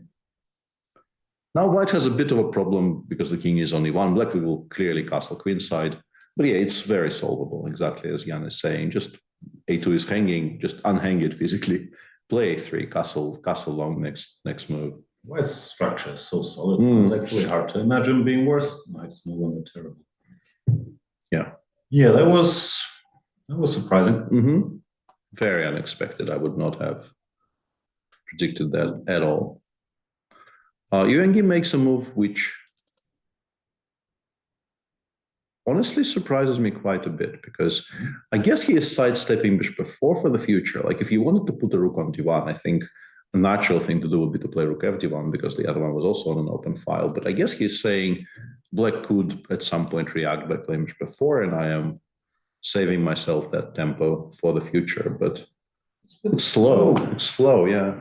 It's 94 queen h5. You can still determine where you need rooks, and so maybe he didn't like 94 bishop h2. It was risky. Yeah, and then bishop b5 maybe, or bishop. Now apparently we've lost somehow, but and I guess rook cd1 and queen g4 as well. Knight takes b5 wins a queen here. It's very concrete. Yeah, look at d1. Oof. Yeah, but it doesn't look surprising that there would be something there. Yeah, and for Black, I think sort of first order of business here is to make sure we don't get mated. So I guess we go king h8. Maybe we even include rook g8, in particular if we have like a good reply to the eventual appearance of the queen on h5. But we can play rook g6 then. So now it's a bit more unclear if we really can't go pawn hunting. Yeah, we have more score as well. And then go pawn hunting. I don't know. Yeah, like including before is very, very non-obvious, but White keeps playing slowly, then this can very easily backfire. Yeah. Rook g8, prepare and play bishop b7, put the knight on e5, and if we get all that, we're just better with Black, I think, very comfortably. So yeah, rook cd1. Okay, h3 is bad move. He's not going to play that. Yeah, h3 never happened. Yeah. G3 if you really feel the need to touch anything here. Yeah. So it looks like starting with king h8, like very difficult to imagine a scenario in which the king doesn't need to be on h8 eventually, and the rest of your pieces might still occupy different squares. So kind of usual rule of thumb in such cases is you do the absolutely needful start first, and You stuff. don't do this Yeah. because it overloads the D file. Yep. So I guess, thinking. yeah, I guess the second move I would maybe consider is something like Rook A7, but it's also just very, very too fancy. And yeah, stepping into forks with knight d4, knight c6 seems weird. Yeah, you just check that you're not blundering something and then play king h. How's Jules? Jules is fine, yeah. Decision to make here. These structures, these aren't that easy, right? No, I used to think, so it's nice for black, bad bishop and so on. But very often you just sort of lose on the king side. No, I think you go knight d7 without taking, and you preserve your options intact. There's this. I don't think I'm taking on d5. Yeah, unless we can immediately force some kind of an endgame, and even endgames there are not always so great. Yeah, so this never runs away. Yeah. I'm guessing Daniel will also not be unhappy with this. It's a very solid setup, and he is pretty much always going to be completely fine. But yeah, that's what I was indicating earlier, that if you start with knight c6, you don't allow white to get this. So we capture on d4 with the bishop, so that's a lot to be said for that. But here we are. Yasipenko did not even attack the pawn, isn't he? Just worse. Yeah. Yes. Yeah, I think he is. Yeah, I don't see how, like, what is supposed to be good for white in this position. Like we don't really have targets. C5 is now well protected. D7 looks like it's a backward pawn-ish, but the bishop on 6 will cover it for the rest of the game, and you don't have pieces to attack it. Good Berlin with that pawn. Yeah, it's just very, very unpleasant. And we've been talking about this. Andre really is not having the best event ever. He did win like 112 long game yesterday with black, eventually prevailing in what probably was a drawn 4-against-3 knight ending, which he just continued shuffling until his opponent got tired and misplayed it. But yeah, he plays much more convincingly when he's on. Bishop now, it's so far away from ever attacking anything. Well, this is long-term very, very problematic for white. Like I very much like you including the move h6 there, because I think the one slightly proactive thing you can do here is to try to trade knights. So yeah, we go h6, we put the bishop on c6, we go a5, we get it all the way to a4, I guess. And then we start, preparing for a 5 or something. In the meantime, white will be shuffling and not having a single thing to do for the rest of the game, pretty much. Like, I don't know what. Yeah. But yeah, the pawn will be on a4 very soon. I don't think this is realistic. Getting a knight to d5 would be an idea, but how do you, you're never going to have enough time for that. The way your pieces are, neither of your knights ever reaches like e3 or c3 or any of those things. Just safely slightly better for black. Weird. Yeah. Tabatabai did the thing we talked about, getting on back. This is just a no. So there's a small lead in development still. So yeah, I don't think he has any reasons for concern. Neither does white, to be fair. It's, it's not worse. Yeah, we've seen a position where we also it looked like it was completely safe, and then white lost in 20 moves yesterday. But yeah, here white will actually very comfortably finish development. It's not going to be a repeat of Grigoran versus Gyöngy. We moves in the Niemann game. F4 was played. And yeah, D4. also very understandable. Just asks black to define the structure. CD. Yeah, we go CD. I guess he wants to play queen. Yeah, maybe he wants to play queen d5, but queen d5 actually allows white to kind of go in with e4, queen e3, and yeah, also knight c3, queen e6, and d4. You do have to maybe calculate a little bit here, but honestly, yeah, Hans is sort of mixing it, maybe kind of the way maybe to describe it would be he is sort of giving his opponent a little bit of a bite here so that his opponent could maybe start thinking about playing for a win. But I just don't understand why. It's not like the position was that equal. Yeah. Make it from a much or very comfortable position into a worse position. Yeah. It's a very, very strange sequence there, starting with bishop h6. I was sort of happily agreeing with everything he was doing until then, but bishop h6 take e3. Yeah, not ed4. ED. Yeah.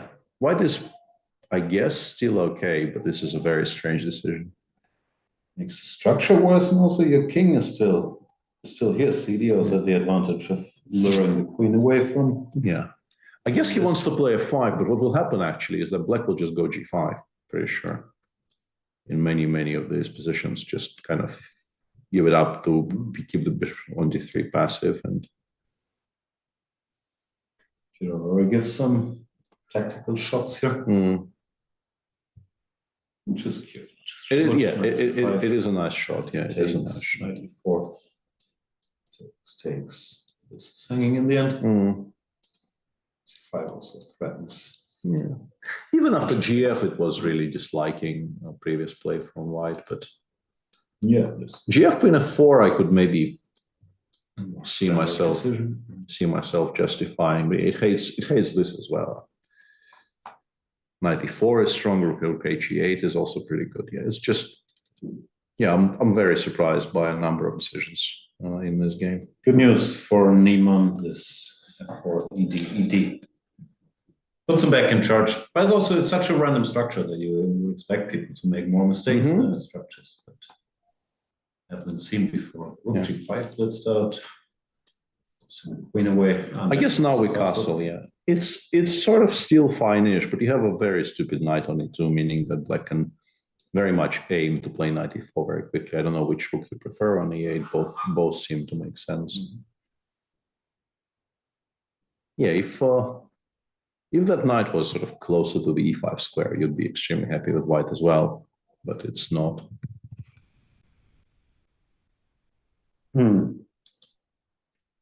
Happening here, Yu Yang on the top board. Yeah, bishop c4. C2. Sorry, bishop c2 is a kind of a very passive aggressive move. Yeah, just saying I will find a way to give it up and use the b1 h7 diagonal to create a lot of threats, and the engine is not in love with any of this. No. If we played this, then he wants to take throw in a well-timed f4, actually queen h5. Queen h5, yeah, we're slightly stuck because we would like for that rook to maybe already be on g8 and f7 is hanging. It still plays rook g8 and says it's okay somehow, but yeah, stakes definitely get raised here a little bit. Peter gives bishop e7 and black is better. I'm not sure how easy a move that is, but Kirill is playing well. Maybe. What happens if you go rook g8? Have we blundered some kind of queen d3 or? So e5 was coming. Knight e5? And now supposedly bishop takes h7 is an immediate draw, which is something that Yuengi will be entirely uninterested in. So why? It's perpetual somehow. Because we have rook d8, so the king cannot run to f8. It's just a perp, yeah. Because this is unplayable. So yeah, even if black sort of complies with what white is doing, it's not immediately obvious that white has anything more than some kind of a draw. Takes. If you don't take on h7 here, you're already in trouble. Yeah. Okay, interesting. Decision time for Kirill. This looks like a tough move, but and he's really happy. Bishop b7 with the intention of playing knight e5 and then taking with the queen, bringing the queen back into the game, and then we finish development. And we're also, with the queen on e5, we're basically never ever getting married. I've done this before. There was a particular, I've also done that before, but yeah, there was a particular cast with Peter Lecker when I used married for mated 3 times in the same cast. I just have mated and then got married. Yeah, it was. Or the other way around. Absolutely. Okay. He's not playing bishop e7, is he? No, no, I don't think anybody's playing bishop e7 apart from Compiz. It's just a very difficult move. In particular, because rook g8 is fine. Like if rook g8 would get you into trouble, maybe you start looking for fancy stuff which sidesteps e4, e5. But I mean, he's a point ahead of the field. He's playing one of the most dangerous immediate pursuers. Yeah, and the top seed, and he's black. Draw is, I think, very fine for him today. Yeah. No, it's not like you can. No, you probably can calculate this actually. Oh, I could start with this. 7. But still nothing more than this. Maybe it's a 5 there. Yeah, you always have a 5, and the attack just immediately runs out. Yeah, interesting little moment because, I mean, he's an ambitious player, but he also understands, Swiss tactics, and I don't think, like, if he realizes rook g8 allows an immediate draw, first of all, like, you have to assume Yuangi wants to continue. Like, for Yuangi, it's not only that it is pretty decent for Kirill to make a draw today, it's also that for Yuangi, a draw kind of rules him out from... And 95 plates, that gives us some more excitement. Computer did not love this because of this direct queen h5, rook d3. Yeah. And after queen h5, you will have to play very, very precisely, because I think the engine goes rook g8 specifically. Yeah, and if you take on f7, I guess we go rook h7, rook g7, right? This just loses bishop h2 and back. Okay, there's just no attack, and eventually white gets mated. But can we play f4 here? This looks scary. Yeah, apparently we just can't. Yeah, there's just never any mate at all, because bishop b3 followed by 5 solves every single problem. Yeah. I keep on thinking this looks very, very dangerous for black, and then the engine just holds it effortlessly, as is often the case, I guess. Yeah, but 95 not the move I expected to see, honestly, because it makes white's play a little bit more intuitive, I guess is the word. After rook g8, it would be difficult to even sort of explain exactly what Yuangi was planning. Yeah, okay. Apparently still equal. And here. Yeah, as expected. We got this, something was here. Yeah. Black is in good shape. Yeah, Hans is back to being at least a little bit better. Is the board burning anywhere? Let's scroll a little. In Jinjing Yao against Dwayne Jones. Yeah, the bishops were traded on g7 and e5 happened, and Dwayne correctly just played queen e7, once again allowing e6, but e6, we just have a very nice blockading position. Currently 2 pawns up, the pawn on d5 could become a target. Just looks good for black, frankly. This might is such a powerhouse tournament. It even took a pawn while landing on the extreme square. In Bernatsky against Andy Woodward, black is now 2 pawns down. But this guy is a little offside.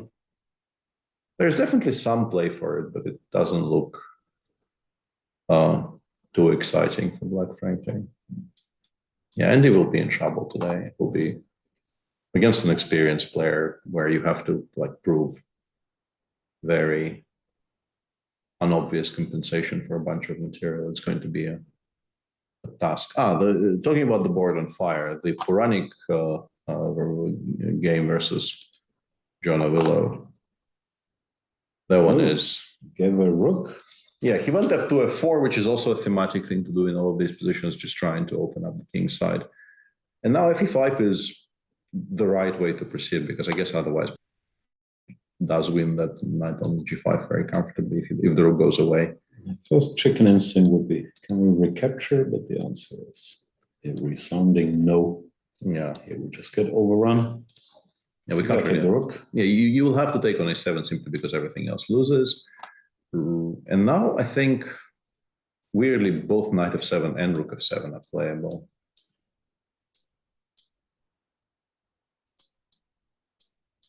Yeah, this is going to be a mess. This is like It didn't sacrifice enough yet. yeah. The ticker just gives up another exchange and just goes bishop c1 e3 here as if nothing happened and says 0-0-0. Life is all fun and games when you analyze positions like this with a computer. Like it's just don't think this will happen. Unlikely.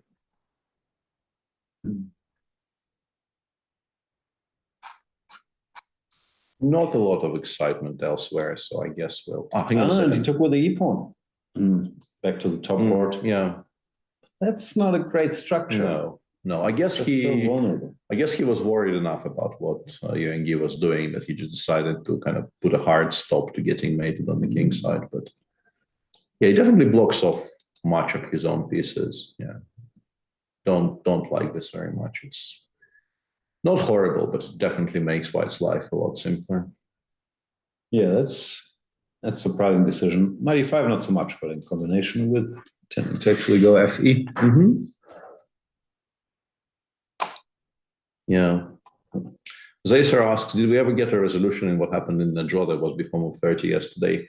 They basically kind of reached some kind of a mutual understanding and then made sort of the first moves that came to mind, which repeated threefold. It's not great, but it clearly is what happened. Sounds likely. Here, yeah, Kirill could now be a little worse. The Niemann game, f5 and knight h7 was played. Yeah, sort of very understandable, but the knight on h7, like he clearly wants to play g6, g5, which makes perfect sense from a positional viewpoint. You don't want to be taking gf, you don't want to be giving white squares. And I think it might actually hinge very much on the idea of knight g1, knight f3 here. Because if you give black time to stabilize, you will be much worse. But knight g1, knight f3 puts pressure on the g5 pawn. If black actually has to play f6, you're obviously a lot happier because it takes away a very important square from the black knights. It gives you the e6 square maybe to aim your bishop towards, and so on. So it's very concrete, but seems to be okay-ish for white. Still feels like it's easier to play with black though.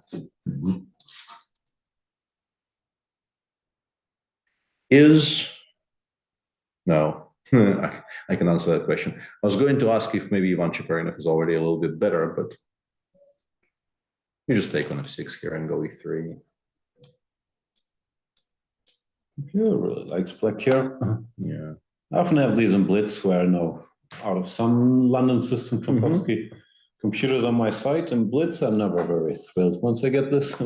Yeah, I think a massively important detail here is that the white pawn is on a4 and not a3.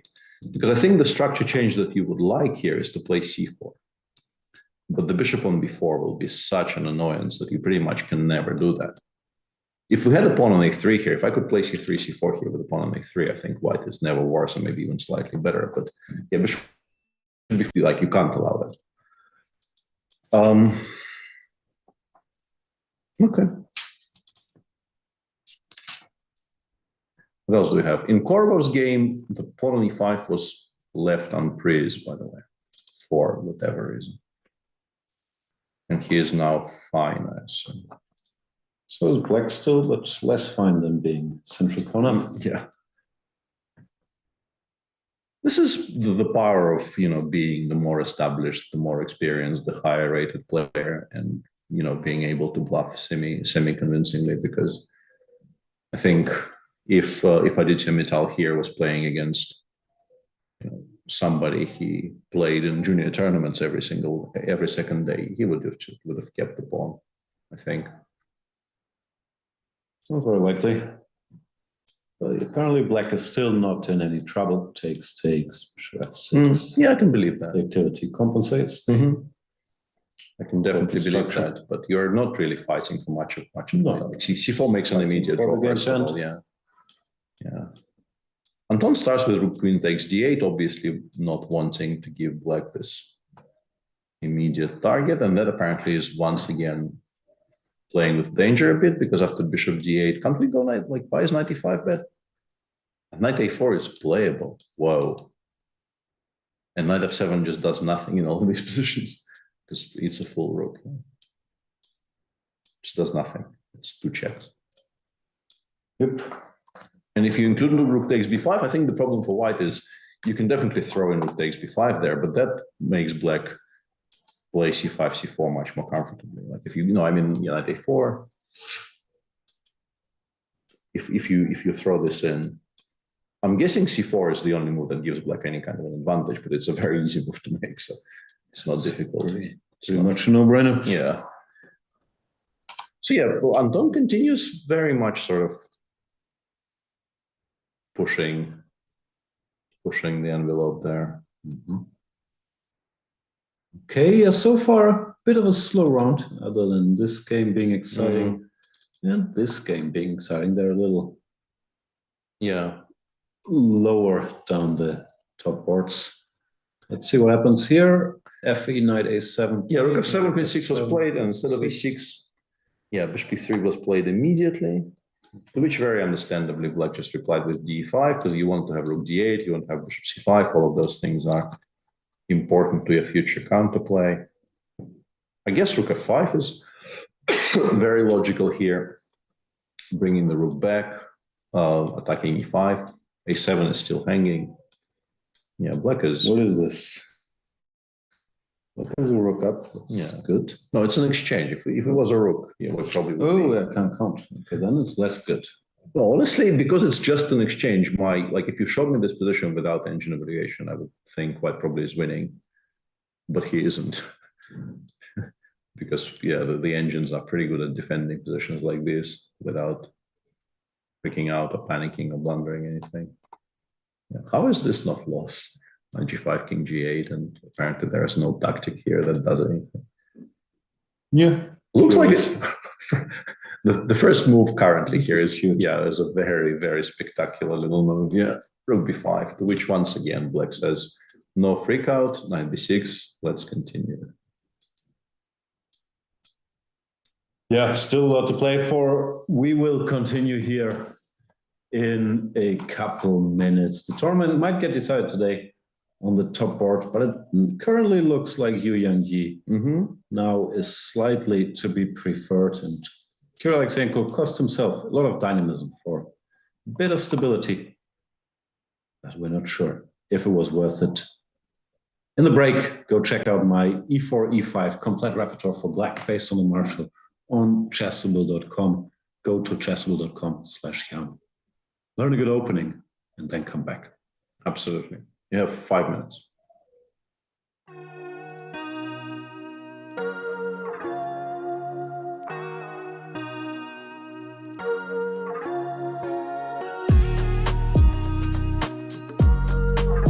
It's the first edition of our chess festival here in Formentera. We host the chess festival in Sitges. I think it's a special place because it's a unique location. We have very nice views, we have very nice beaches.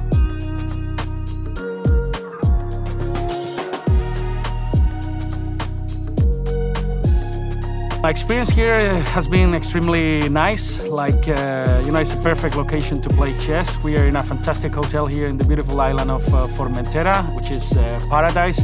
And you can see even the beach from your balcony in your room.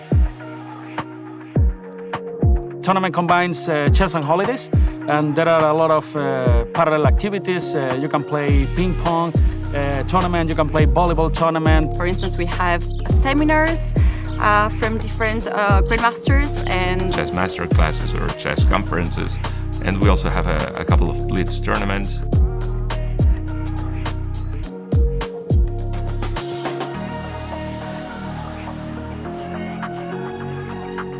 Related to the Spanish cultures. Our goal is always to have people have fun and have a chess holiday.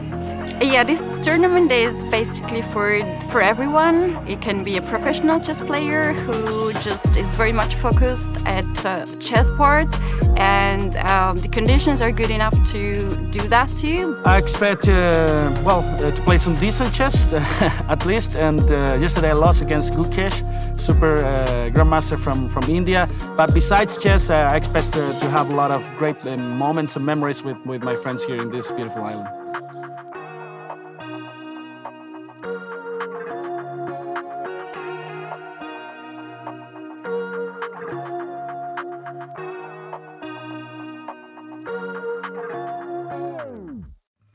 We have visited the island, which is exclusive place, and I've heard a lot of stars are coming here to visit this island, and you can only reach by the boat to there. So we went there with other grandmasters. We played chess games there. It was quite an experience to play chess at the lovely island.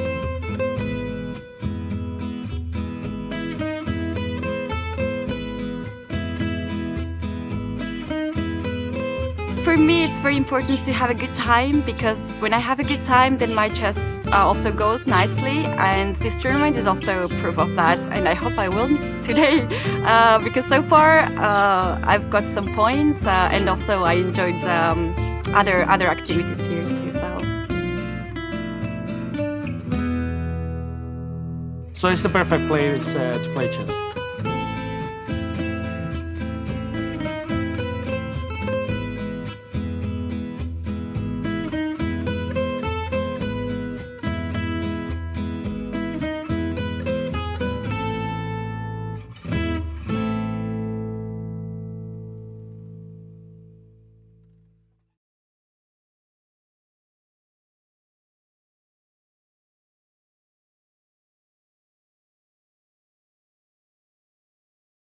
Welcome everybody. My name is Jan Nepomniachtchi, former world chess champion. Are starting a new course here for Chessable. A very special Chessable course. Master your chess with Judith Bolger. You know what? I learned a lot.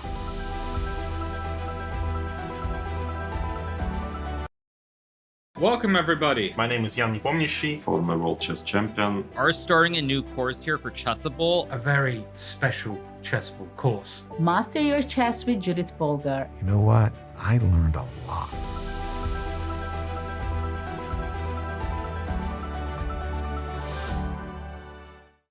Chessable, the definitive solution for studying chess.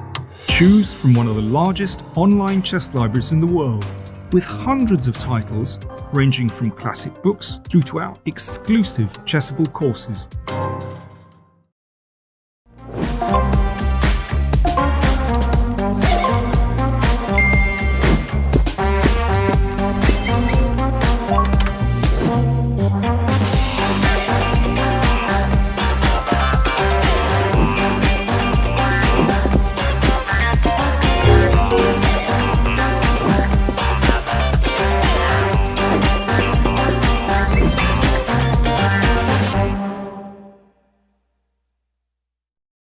Time to take control of your journey towards chess mastery. Magnus Carlsen introduces Chessable, the definitive solution for studying chess. Move Trainer uses the science of spaced repetition to identify your strengths and eliminate your weaknesses. There's no need to set up a board, remember which page you're on, or keep track of all the moves you miss. Move Trainer empowers you to go from the opening to the end game with confidence. It's a seamless, effective, and fun way to study chess. Choose from one of the largest online chess libraries in the world, with hundreds of titles ranging from classic books through to our exclusive Chessable courses, including over 100 free courses.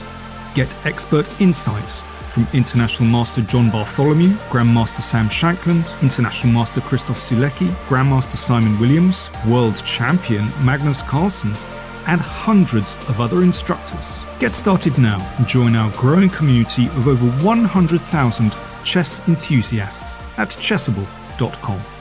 Chessable, take control of your journey.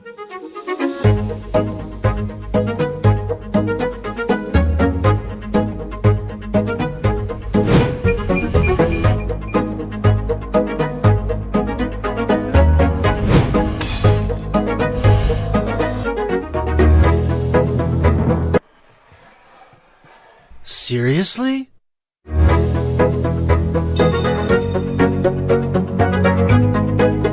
Checkmate! Aim Chess is an intelligent system that analyzes your game, prevents mistakes, and develops recommendations for improving your skill. Phew!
Welcome back, everybody. We have action on the top board where I think Kirill Alexenko has blundered, because after rook to d3. He went bishop to c5.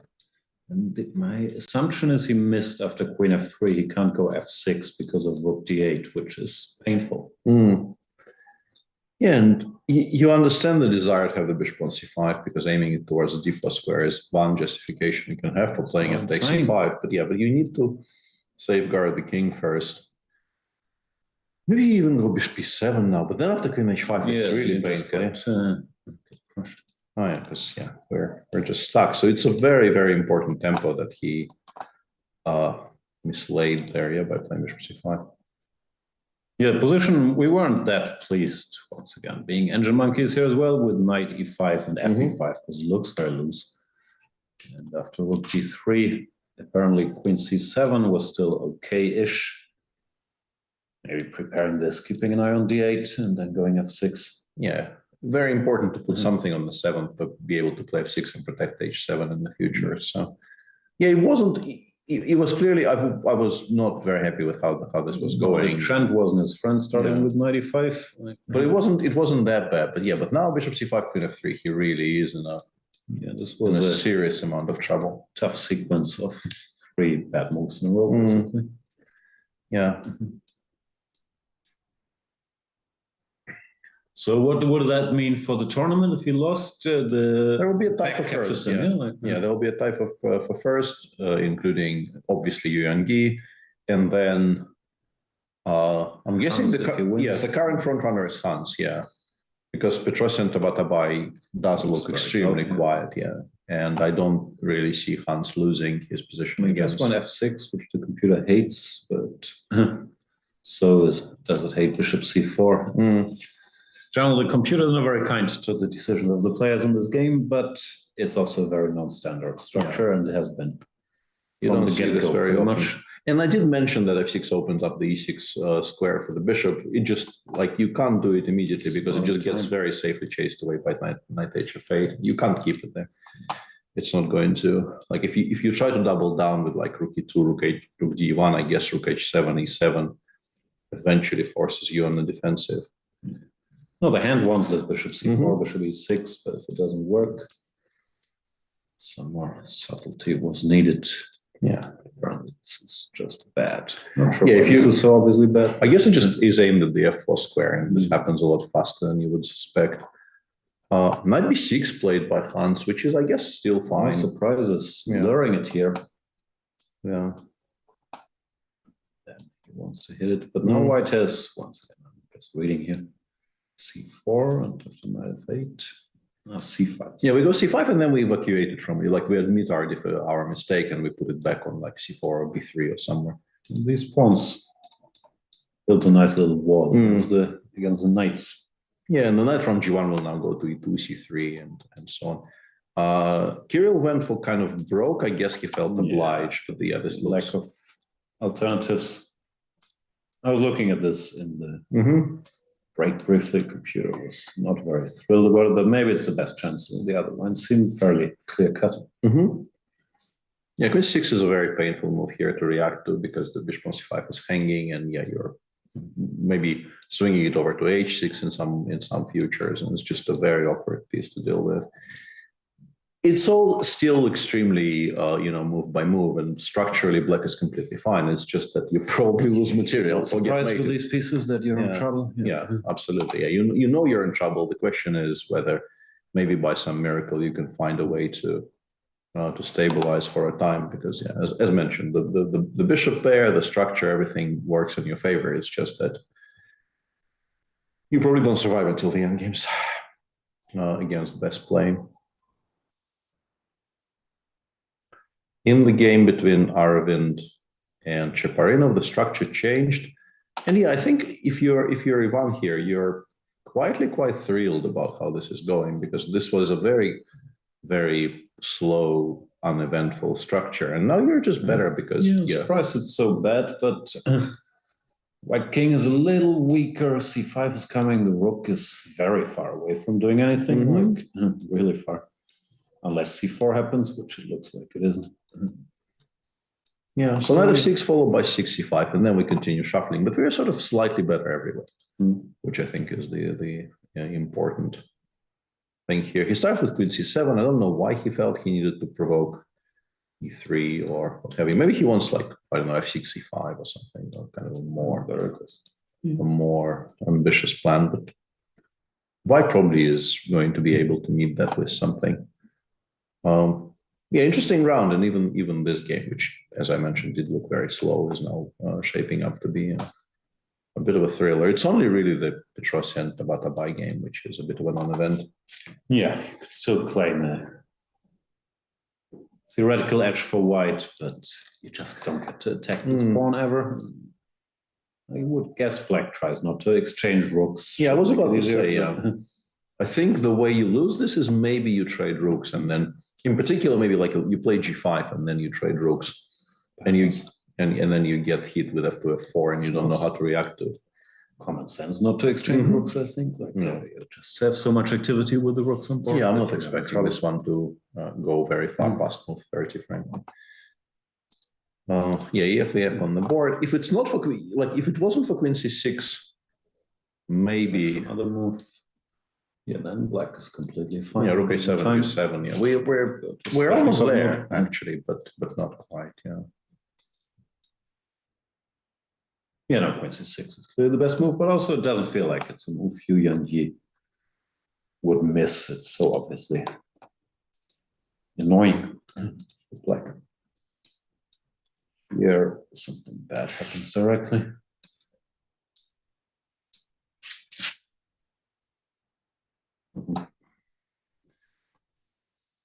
Queen h6 is just very, very painful there. Yeah, and you kind of bet on Yang to find all this stuff, frankly, because they're not difficult moves. You do know with White that you have a good position, but you also can't really wait very much, because Black does look like he's maybe one move away from like bishop b7 or rook a7, frankly. Such a nice multitasking move as well. Yeah, they're in the way for. Yeah, it does everything. Or the rook attacks something. Queen just headed towards the best square. This move is everything. Singing monkey. Yeah, I miss Stefan. Into Barry. I have actually watched a season and a half of Barry and had to stop because I didn't get into it either. I didn't understand the tone. No, I really liked season one. It's just it's a kind of a show which gives me problems because it's one of those cringe related things which I struggle to watch without putting it on pause every 30 seconds. But it is very good, I think. And supposedly season 3 is an absolute masterpiece, but I'm not there yet. I haven't seen much. We're waiting for you. And here he comes. Yeah, this is not going to be missed. Yeah, that was always going to be played. And poor phone taking his 10,000th fault. Queen a7 might even be the only way to even continue playing here, yeah, because I think you would like to play bishop d4, but if you spot that you have no reply to queen h6 at all, knight e2 also strong, actually. Yeah, knight e2 so loose. Yeah, bishop. No, this is trouble for Kirill, and honestly, like so self-inflicted. Yeah, I mean, bishop his guard a bit. Yeah, bishop e7 is a difficult move, but just play rook g8. Why are you committing to any structure changes here at all? Just continue making the moves you absolutely will have to make eventually, and this was to be avoided. Zeros as well. Oh yeah. Yeah. Difficult day for Kirill today, clearly. But it's really like pretty clear that bishop c5 is just a miscalculation, because I don't think rook d8. I think. Yeah, I don't think anybody really does bishop c5 f5 to himself. No, it's just they want this, and it's fine. Well, yeah, just wins very key pawn. Why can't we play king g7 after rook d8?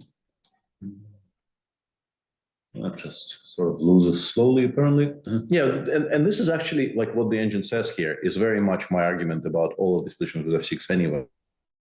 Because suddenly, like, your entire structure is incredibly soft, and white's play against it becomes so natural and so easy that I would be trying very hard not to play f6 even. I would be just putting my bishop on e7 wherever possible and just trying to keep it on f7 if I can. But yeah, already 95 was just not a step in the wrong direction. So, Yu Yang, big favorite from here. And Sneeman, they keep surprising us. Yeah. 6. I think c3, c4 is not an easy move, actually. Yeah. And now black is back in control because you, like, both of your decisions here are very unpleasant. Allowing knight f4 looks horrible, but taking on d5, your knight on f3 just never has any squares. Let's go back now. Yeah. But even that, like knight d7, rook e4, rook h8, f5 is weak, h3 is weak. Yeah, I think Hans wins this now.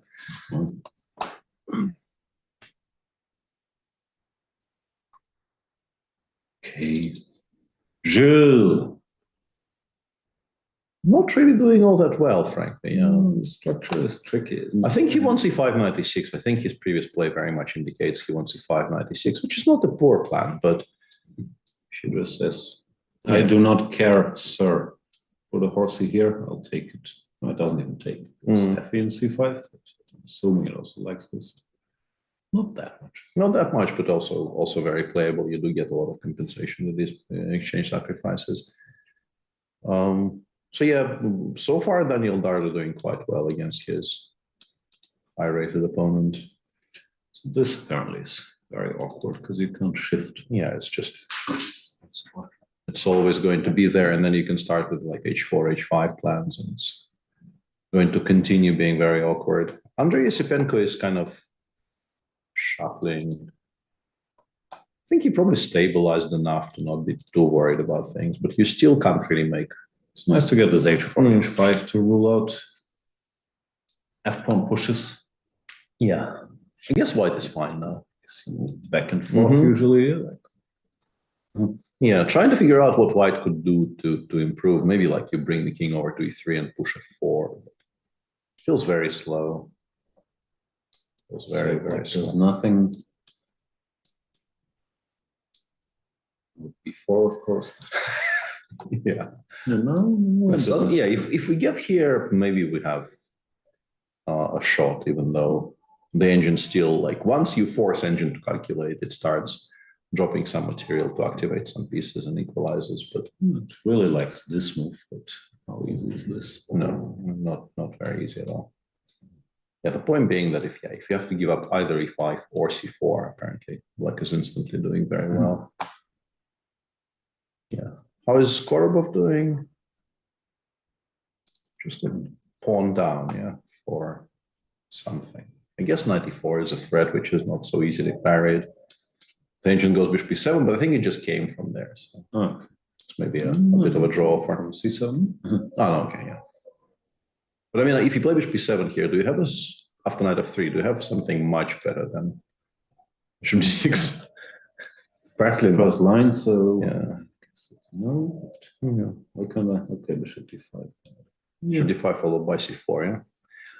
It looks like maybe he will get away with it, but it's still like in the very, very best outcomes here, white is still very much fighting for a draw. So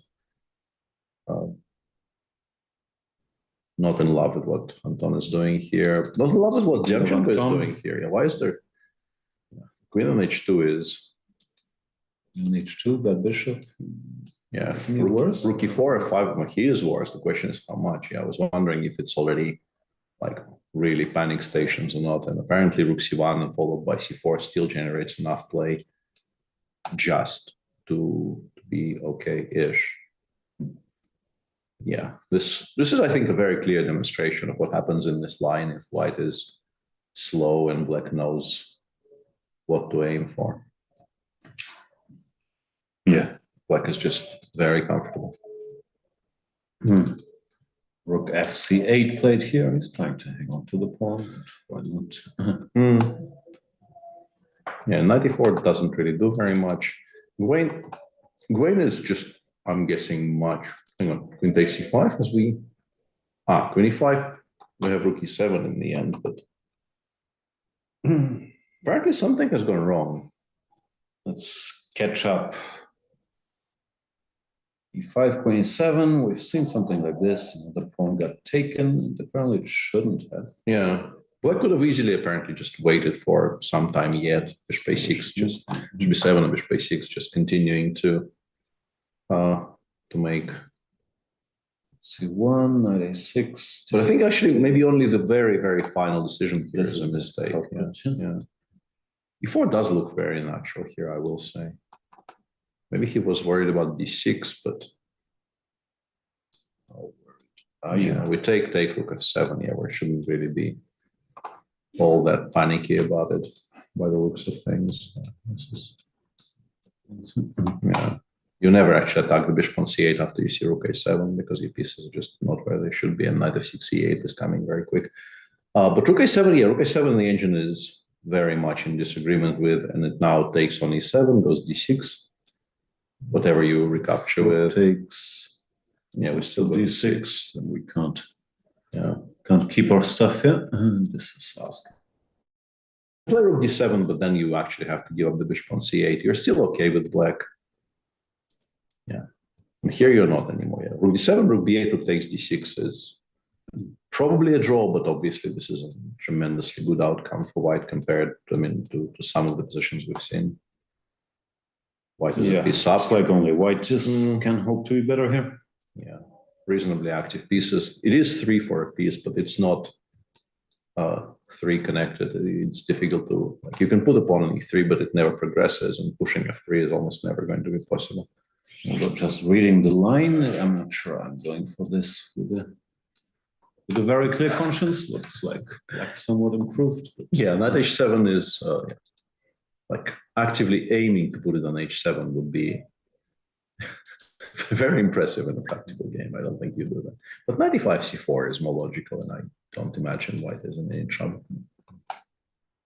Okay, so still room for intrigue here. This was a piece. Yeah. e7.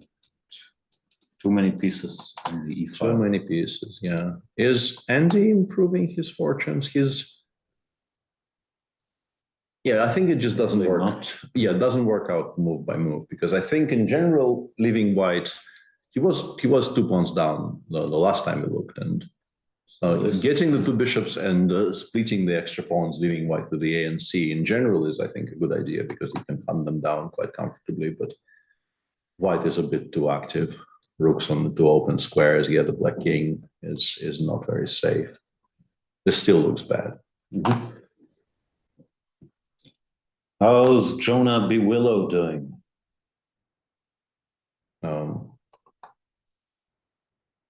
Well, apparently. Took knight c3. Yeah, not including rook f5 was probably not great, because I think either provoking bishop d6 or actually taking on e5 as a check was a good idea here. What Puranik did was allow bishop c5 sort of unimpeded, and hang on. No, this isn't. Yeah.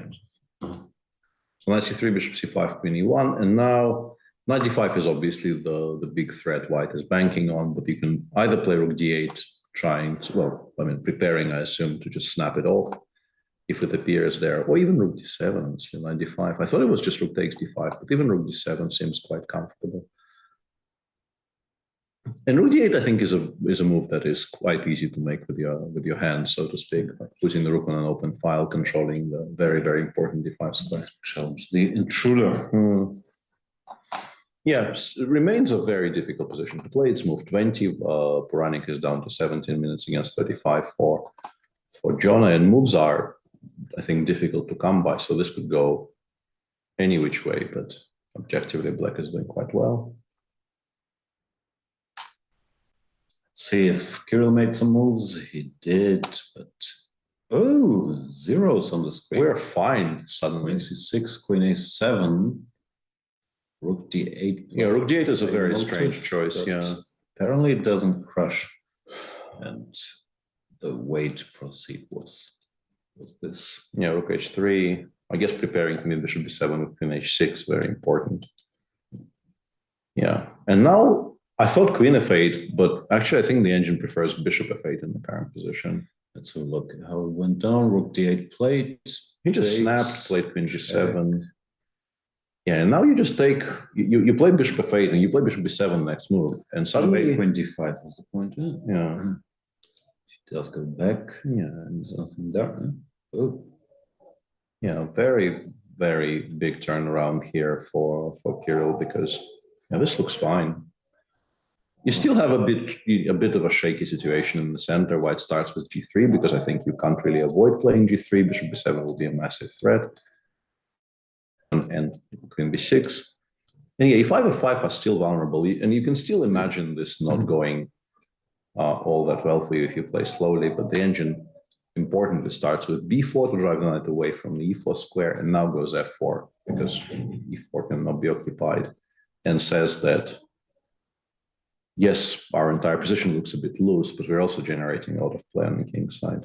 So tricky position. Yeah, it's still not easy, but better than being borderline lost, which it looked like it was. Yeah, this is a huge big improvement for Kirill.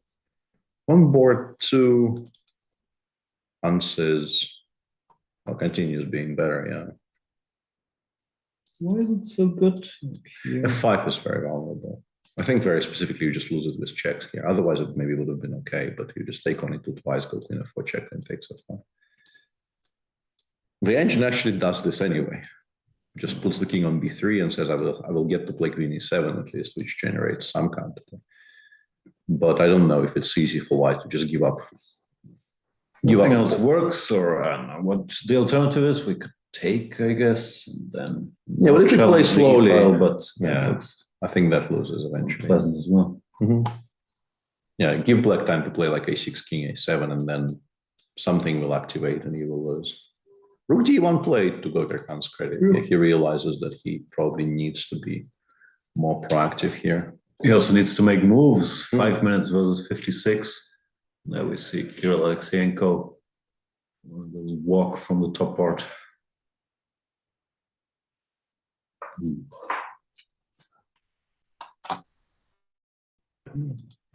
Probably relieved that he's still in business. Yeah, he must be feeling a lot better about this than. Is he threatening queen g2? Yeah. No, and there's queen d5. He's threatening bishop b7. Yeah. Maybe bishop b7 is good. Yeah. I think you do play g3 because in a way you're actually interested in provoking bishop b7 because then f5 is hanging. So if you start with queen b6, black I think would very easily not play bishop b7 at all.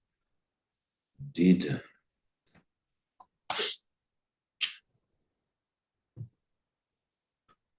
Petrosian Tabatabai continues being very quiet. White has achieved sort of the absolute maximum. There is no active squares for the rook on c7 anymore, and everything is under control, but you still never make any progress, it looks like. You can go, I don't know, h4, g4, and I guess g5 never gets allowed, or even if it does get allowed, you play knight h5, knight f4 in response. This is very, very safe. Not sure why I felt the need to touch this pawn, like e6, g5 looked a little more sturdy, but it's... Yep. Jules getting away with it? Yeah, queen d2 instead of queen e3 was clearly a bit of a conservative option because it's much worse. Yeah, the way to play for a win there, as we were showing, very much is connected with play on the king side, specifically with like a 4 or 5 plans. Even if you want to put a rook on the f rook on d1, why not put the queen? Yeah, I'm not sure why d2 was chosen over e3 at all. A bit of a strange one. Let's check back in with Gawain. We'll actually get that position down that road. We'll actually get that position. Rook b8 does look extremely natural here. Have the bishop. Yeah, I mean, you can maybe spend a moment trying to calculate rook b6 because actually okay. Yeah, I wasn't at all sure it was okay, but yeah, you here with white that despite being a 2 pawns down in all of these positions, you probably cash in something. Yeah. And now we can apparently go d7, rook c7, and get another version of exactly the same position where black is probably okay, but you do have to give up a full piece on d7.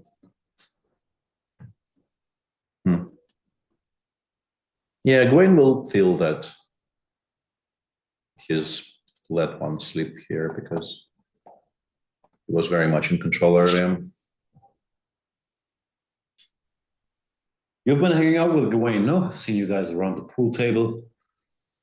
Not too much, but we did spend one morning after breakfast, yeah, discussing trick shots and lack of chalk, which is causing an untold amount of grief to idiots like myself who want to put a lot of spin on every single shot and are now incapable of doing that without miscuing everything. Very sorry to hear that. Yes. Hated when hotels don't have chalk. They had it, and then it just disappeared. Who took the chalk? Yes. Own up. Also return it. I don't even American Vandal season 3. Return it anonymously. I don't need a no, we want punishment at this point. Okay. You're a harsher critic than I am, but I'm also on board with that, yes. Come on, it's very much an important element in the quality of life. Where's the FIDE ethics committee? Needed. Probably in Lausanne. Where are they based these days? Athens? I have no idea.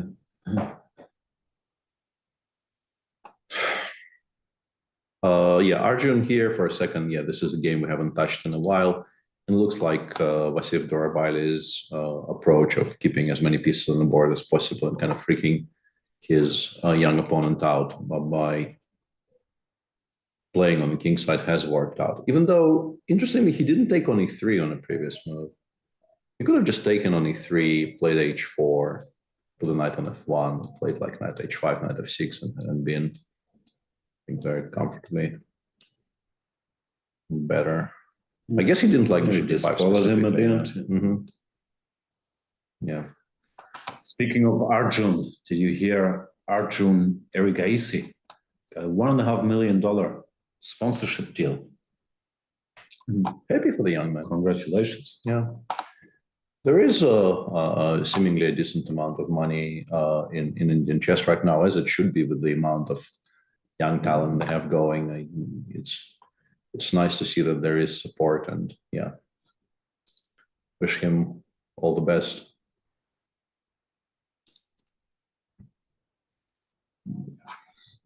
Here.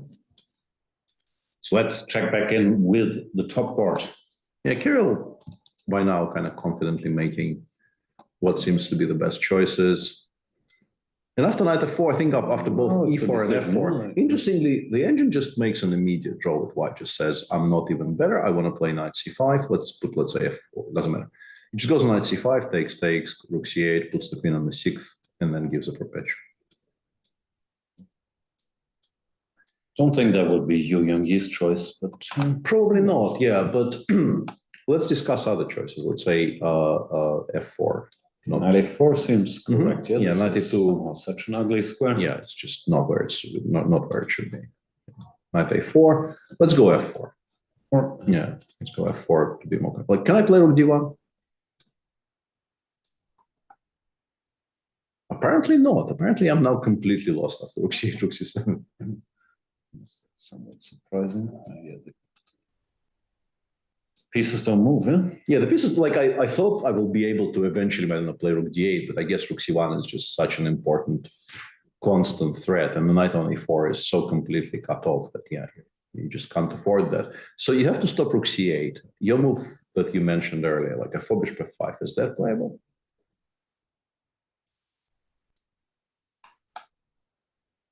Here is also not terribly impressed, as black is better. Sort of playable, but after bishop f3, yeah, black starts gaining gaining quite a lot of play on the king side. Like rook e8 becomes possible, queen g5 becomes possible. It doesn't look too improbable, like if we compare it with whatever, some Sveshnikov line where things could open up, you have the bishops. Looks like a decent position. Absolutely, yeah. So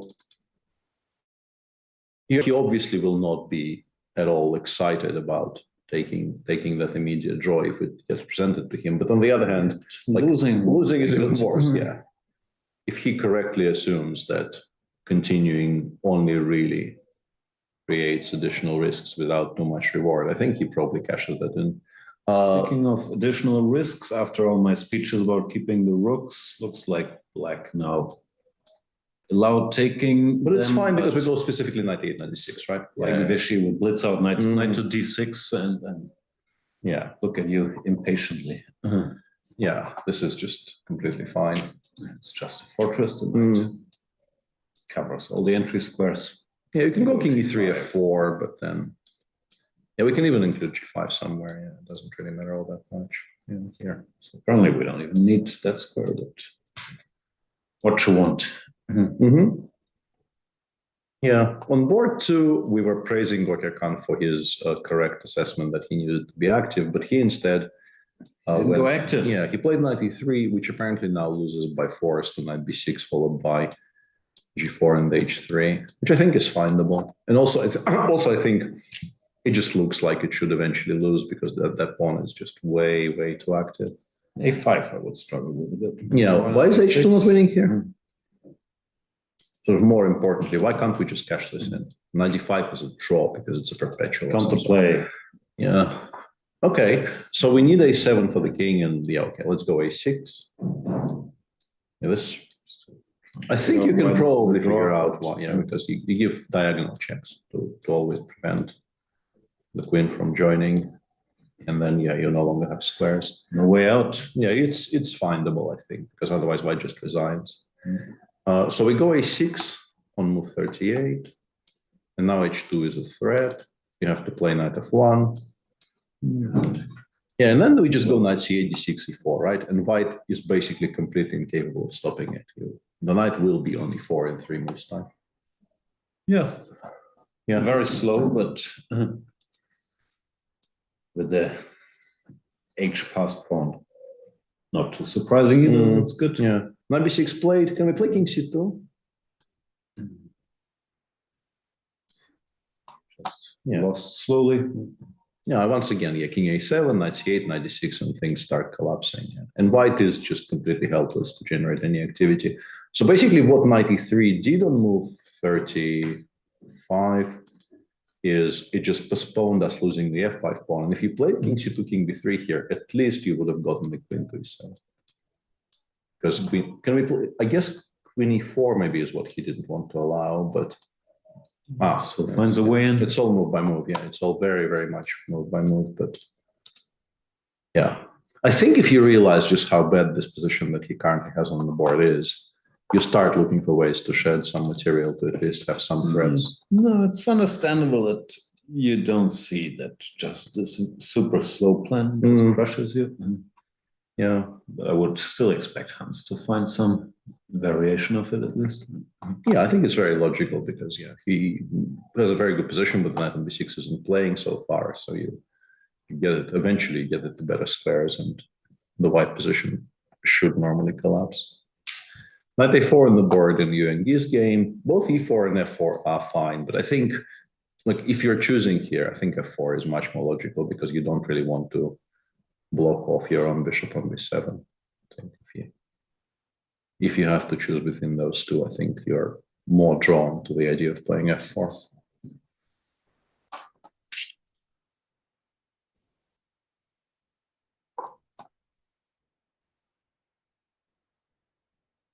Things have changed a great deal in Arvind against Chaparino. Like it's too much better. It didn't look like it at first sight, but queen b6 is just very annoying because it looks like we've achieved something with white. We now have this very beautiful-ish big center, but it's just vulnerable. b2 is also hanging. The rook on a3 isn't really doing a great deal. So yeah, Ivan's still better. Jules is giving up the pawn on d6 here for what exactly? Well, activity and a misplaced queen, I guess. Like you put a queen on some square, we go 94, and we pretend. Maybe it's a good practical choice. Yeah, he does need to play this for a win, and I think his major issue is that if you don't want to give up the pawn on d6, you have to play 94, to which white will, I guess, instantly reply with knight e2. Yep. In this position, you're just not winning. Like the knights come off, and then white doubles. Yeah, white doubles on the d file and presses absolutely risk-free for the rest of the game. And in an open tournament, yeah, you're like this. You don't like. You want something else. Yasipenko took on g6. Now he goes for very deep stuff. What is this though? I have no idea where it's aimed at. g3. Yeah, but like c7 will get protected. I don't think we can really target the pawn on c7. I guess it is aimed at d3 though, because really nothing else makes any sense. Yeah, the machine just passes, and then once it reaches d3, it goes bishop b7 and says, "Okay, congratulations on your tremendous achievement. You are now worse." Yeah, because now I can maybe play h5, bishop h6, or this is no longer hanging. Yeah, reorganize. Yeah, it doesn't really look like the black defenses get overstretched by this maneuver. Not particularly. Also, just curious, how much worse are we here? A little bit worse, yeah. Not a lot, but yeah, you generally. No, I understand. We don't want this. Just wondering. Yeah. Worst case scenario is really bad. Also, sort of okay. Yeah. Not too horrible. Korobov. Well, if the pawn is gone somehow, but white is somehow much. Oh, no, the f. Oh, okay. It was traded for the f pawn. I didn't realize it. Yeah. No. Yeah. Anton is kind of working very hard on losing this game somehow. I think he's still holding, but I'm not sure it's a very enjoyable right. Not very promising winning chances either. Just play h6, and like if you want to make a draw, we'll play knight c4 eventually, and everything will come off. Yeah, it's just safely slightly better for Aditya Mittal. The queen keeps living the life. Yeah, made it from h2 to g1. Yeah, allowing f3. Well, allowing f3. Yeah, this is not really going particularly great. Even though you f3. Yeah, didn't like it. Yeah, you're sort of, because you control the f4 square. You're not doing too poorly, but sort of hanging in there. Yeah, the structure is now, this is now just a marshal, right? Because like c6, b5 against the 4 pawns on the queen side. So we're not a pawn down. Yeah, but we didn't actually sacrifice anything. Yeah, 3 was like passed on. Yeah, trying to prepare it. F3, rook e2. I would not mind, which is fairly understandable actually. Still completely fine, yeah. The engine preferred f3, but continues thinking that. So, not sure. You're okay here with white? I would think I'm busted, to be honest. Like I think I'm. The only reason I would think that maybe I'm not is that knight on g6 really needs some moves to get to some good squares. Yeah, like if it was already like aimed at the h5 square, I would think I'm lost. But it takes 4 moves, I guess f8, d7, f6, and we are supposed to find something to do in the meantime, maybe queen f1, rook e1 or something. I don't know.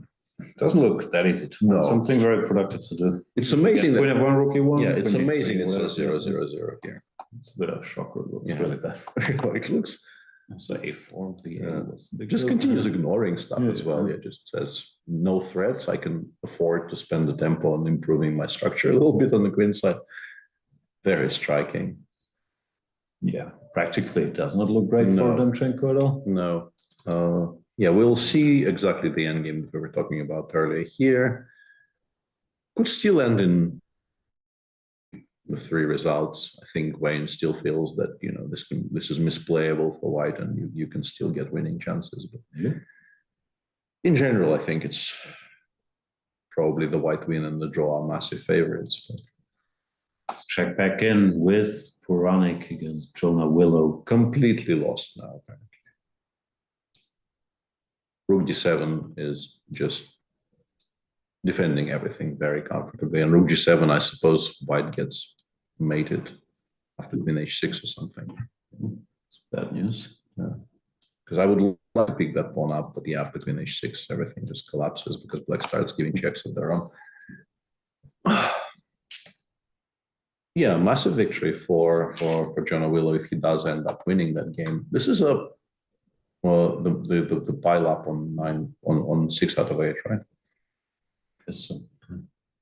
Yeah, we have boards 4 through 13, so that's what. Must be a good feeling, no? You play this line, which at the very least is risky, and then defeat strong grandmaster 200 points higher rated. Yeah, if you do it, it's an excellent day. Hang on a second.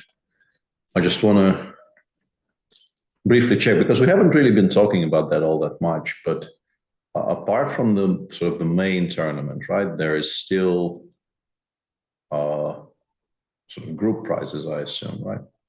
And John O'Willow is fighting, yeah, but those are not as high as I thought. The prizes for the 23 to 2450 group in which John is sort of competing apart from the main tournament. The first prize is €300. It's not a US tournament. Hans is done. Did he win already? They seem to be putting stuff back, and I can't imagine. Oh, okay, that ends. Oh yeah, Sitges. That does end things very, very convincingly. Yeah. Okay. White was under big pressure. Still, you're not happy when you blunder. No, not particularly. I guess you just lose anyway. Yeah, and Kirill actually chooses e4 over f4, which I think, at least optically, does give white slightly more time. And I think it very much increases the likelihood of knight c5 not happening. I'm not sure, though. It's also more aesthetically pleasing in a way. So we block our own bishop, but we also restrict this. We could still follow it up with f4 or e3. Yeah, and in the meantime, I think board 3 also finished in a draw as we expected. Yeah, this was a fortress. So all eyes on you.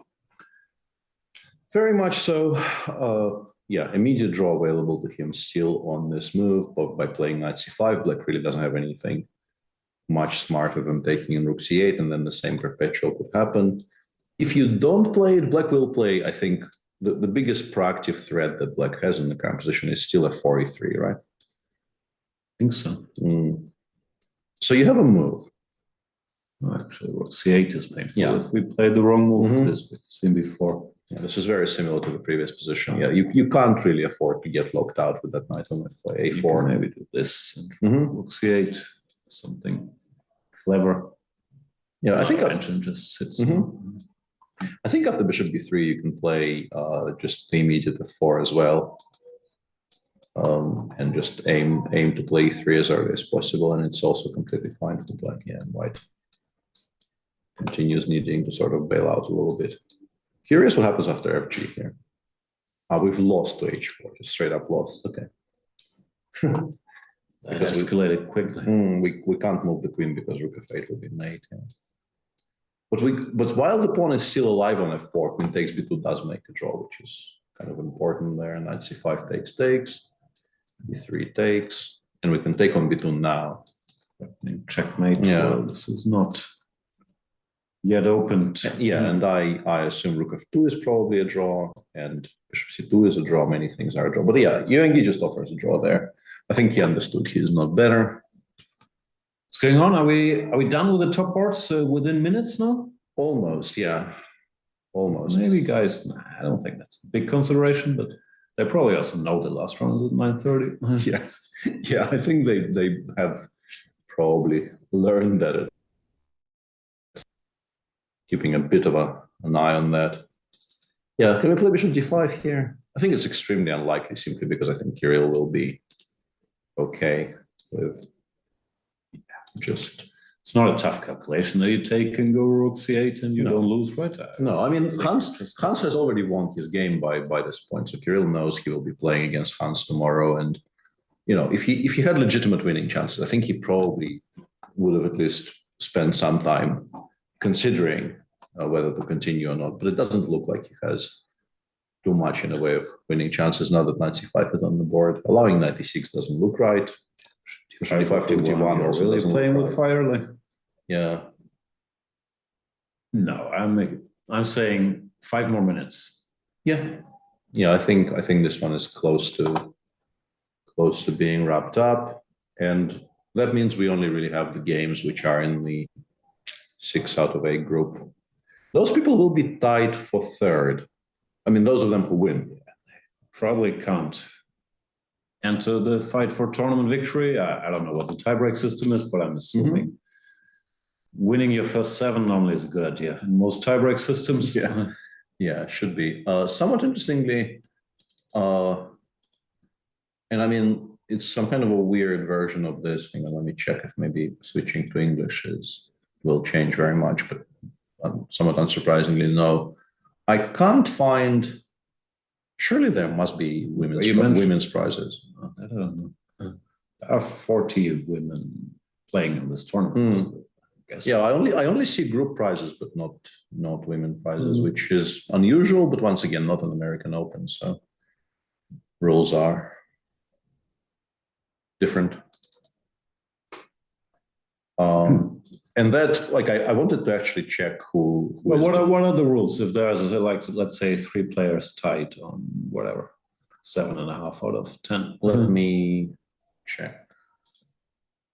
Tournament rules. Open tournament rules. The results and pairings, buys, not here. General rules. 8 out of 10. General rules, tie breaks. Tie-break system for all festivals tournaments will be as follows and in the following order. Buchholz without the worst result. Sure. Total Buchholz, Sonnenberg Burger, particularly among players still tied. I assume this means individual results between players. And then raffle in the presence of the competition committee. So we're obviously aiming like for... We want that raffle. Yeah, but also, hang on a second. But you mentioned there was an outdoor playoff or something tomorrow. When does that happen? Wait a sec. In case of the Group A, once the previous tiebreaker system have been applied, a provisional general classification will be available. However, if there is a tie to points between some of the first 8 this is very confusing. If there is a tie on points, I assume, between some of the first 8 classified players in that provisional classification, a match-played tiebreaker will be applied to obtain the final general classification. What does it mean in that provisional classification if they have exactly the same Buchholz, Sonneborn, Berger? That's extremely unlikely, right? Yeah, that doesn't happen. But then, yeah, but like I'm desperately searching for something in these rules which says there will definitely be a tiebreak. Does it tie for first? Does it tiebreak, or does it not? Yeah, it doesn't say that as far as I can tell. And then I really like 9:30, and you're not actually nailing down a tiebreak for first in the rules. What are you doing? It's okay, Peter. We'll have a nice lunch when we're done. Yes. No, I mean, we don't need the tiebreaks. We absolutely, yeah. And Kirill took. Yeah, this is being wrapped up. Yeah, 5-minute prediction. Still looking solid. Yeah. No, this is genuinely very confusing. Like moving it this early to provide for tie breaks, which, if I understand correctly what is being written down, have like a 0.3% probability of happening. Because generally, like if you have 4 mathematical tie breaks before you actually play them, they are never equal, like never, ever equal. So confused. So confused. Okay, Kirill double checking. Doesn't miss anything after rook c8. But... Interestingly, after, let's say Queen b6, rook takes c2, I think the engine was saying you can even include rook d1. Yeah, that's not playing for a win. We can go back. You're still not winning, but yeah, you have leeway to actually go rook d1, and h6 does not win. I wonder why h6 doesn't win there. Look like a very practical thing to do. For you can do it yourself. Yeah, sorry. Yeah. Yep. Rook c8 played. Yeah, we're done here. We're done shortly. We'll, of course, stick around a bit and have a tour through the remaining games, but with the top 3 boards being over. It's not going to be a long show, ladies and gentlemen. But tomorrow, 9:30, set your alarms. It's the final round, the final countdown. We have Hans Niemann, very likely against, with the white pieces question mark against Kirill? No, I think Kirill played 2 in a row. row with black. Kirill, Kirill just can't play black tomorrow. That's nice for him, of course. Yeah, it is. The draw probably still wins him the tournament. Yeah, extremely likely to just be in clear first if he makes a draw. Yeah. They played in the previous Open on the circuit. They played in Eliobergat a couple of weeks ago. That game was a draw. So they've had recent encounters. It was a reasonably well fought game, but ended up in peacefully. Yeah.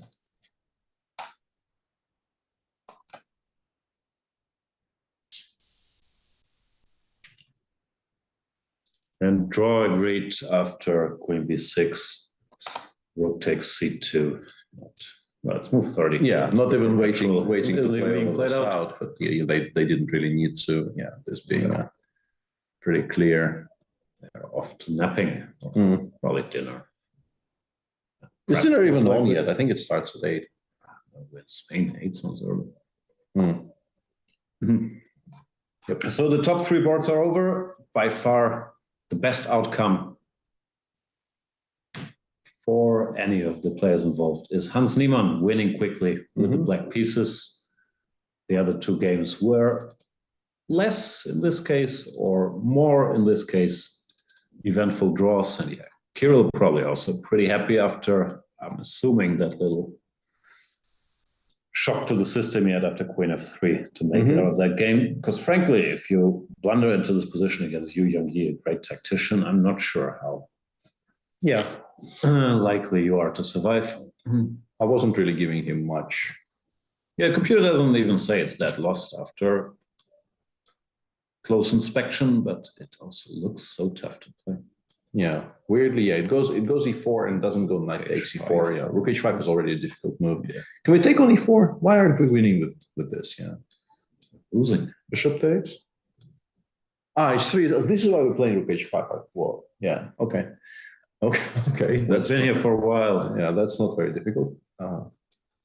So yeah, Rook H3, E4, and then we are actually moving the Rook away from H3 to prepare Rook Knight takes E4, as far as I can understand. And yeah, not lost if you play really well from here, but I think finding all the moves that he would have had to find is always going to be a bit difficult.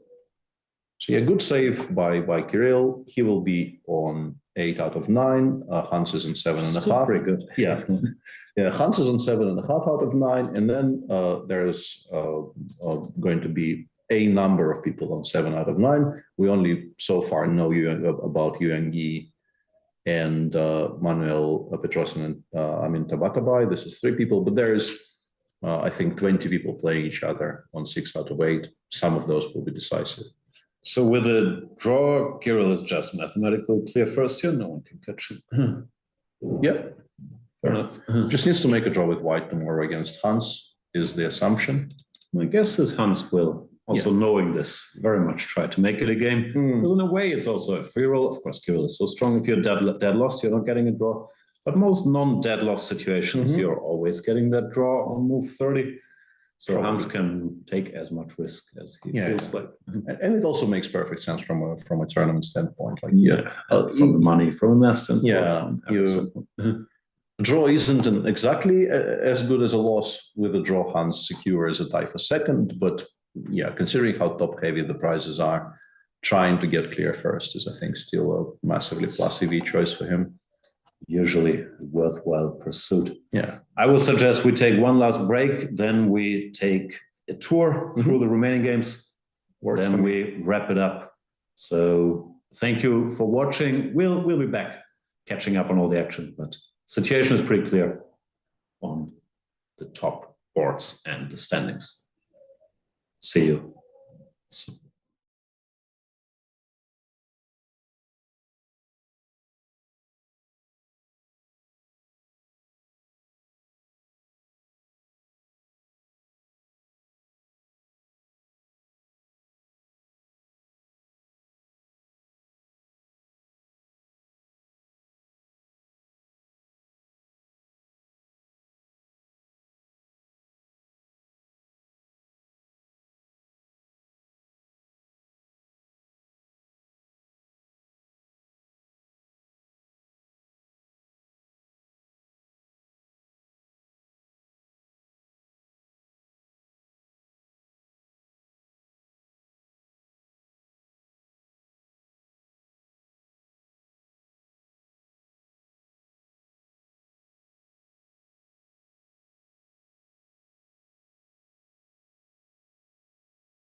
Welcome back, everybody. The action is over on the top 3 boards with 1 round to go in the Chessable Sitges International. We've seen somewhat eventful, although short-ish draw between Yu Yangyi and Kirill Alexeyenko, where Kirill survived a strange-looking position, and in the end, Yu Yangyi had nothing better than going for a perpetual. So that means Kirill Alexeyenko going into the last round with a sole lead. A draw tomorrow assures him tournament victory. Hans Niemann won. Hans played white tomorrow or yesterday, right?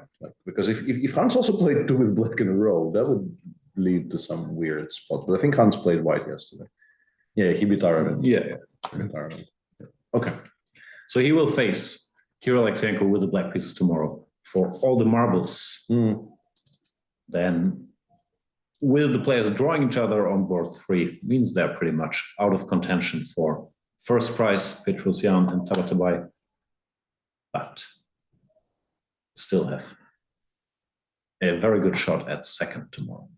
Yeah, there will be, just to sort of slightly further recap the situation after today's round, Kirill will be already is on 8 out of 9, Hans will be the only one on 7.5, and then there will be, I'm assuming, around maybe 5-6 people on 7 out of 9 who will have a chance, very much a solid chance of fighting, dying for second with a win, because pretty much whichever way the Niemann-Alexeyenko game finishes, 8 will be at least a tie for second, right? Yeah, of course. From their perspective, they're hoping that Kirill wins, but that's also the least likely outcome, because Kirill wins the tournament with a draw. But there should be fighting, because they probably really need to win that group in order to secure a good prize. Yeah, so in that group, we have this game where Ivan Chaparinov has been better for a while, but he... we should mention whoever wins enters that group today. He was a pawn up for a longish time there. And interesting, this is a position I think we looked at the last, and Arvind found a very interesting idea here, which against best machine play probably doesn't work. Yeah, the engine just says we can very safely play 95. I guess what you get scared of if you play 95 is bishop d5, knight f5, right? I think you just, maybe you stop there.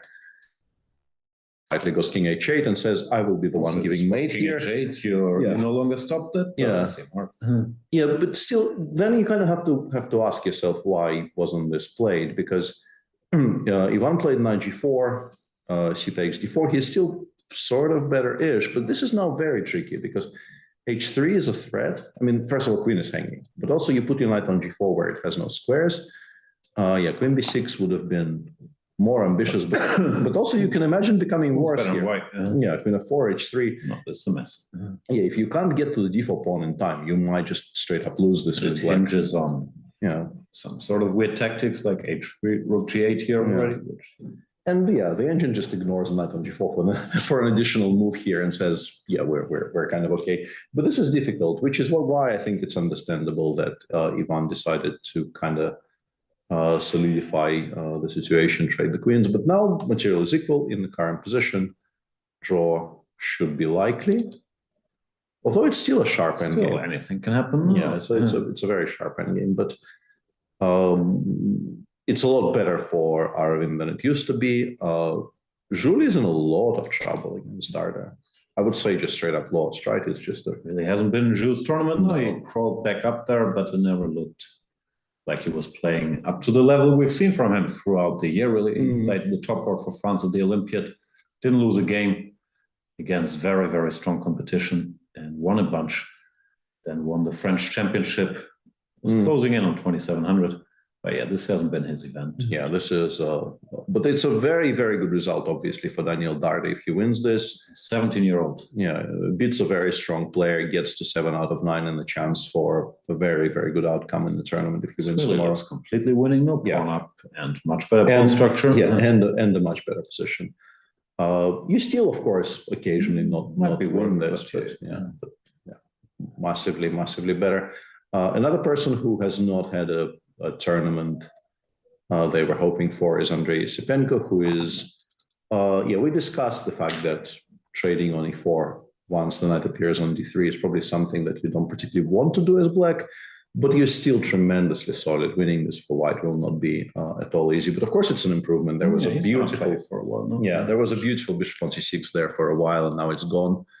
And now black really has no counterplay. b2 is overprotected. You never have any pressure He didn't against play it. this move rook c7 to prepare for this. Yeah, so he clearly just thought, okay, I'll take on e4 when this happens, and it will be fine. And maybe it will be fine in the end. But yeah, it's clearly an improvement for Andrei. Still going to be very challenging to get anywhere, though. What else do we have? We have more games. Yeah. Should also mention why we're on players that will be disappointed. My friend Jordan van Voorhees isn't even on the live boards, also had a very rough tournament. The winner of the Vikings AA Group 2021 who has shown time and again that he can play and win against the very best in the world. But yeah, this has not been his event. No. And it's often the case, as I just experienced on my slightly lower level. If an open tournament doesn't go well and you have many very young, very ambitious, maybe some of them underrated players coming for you, it can get quote-unquote ugly.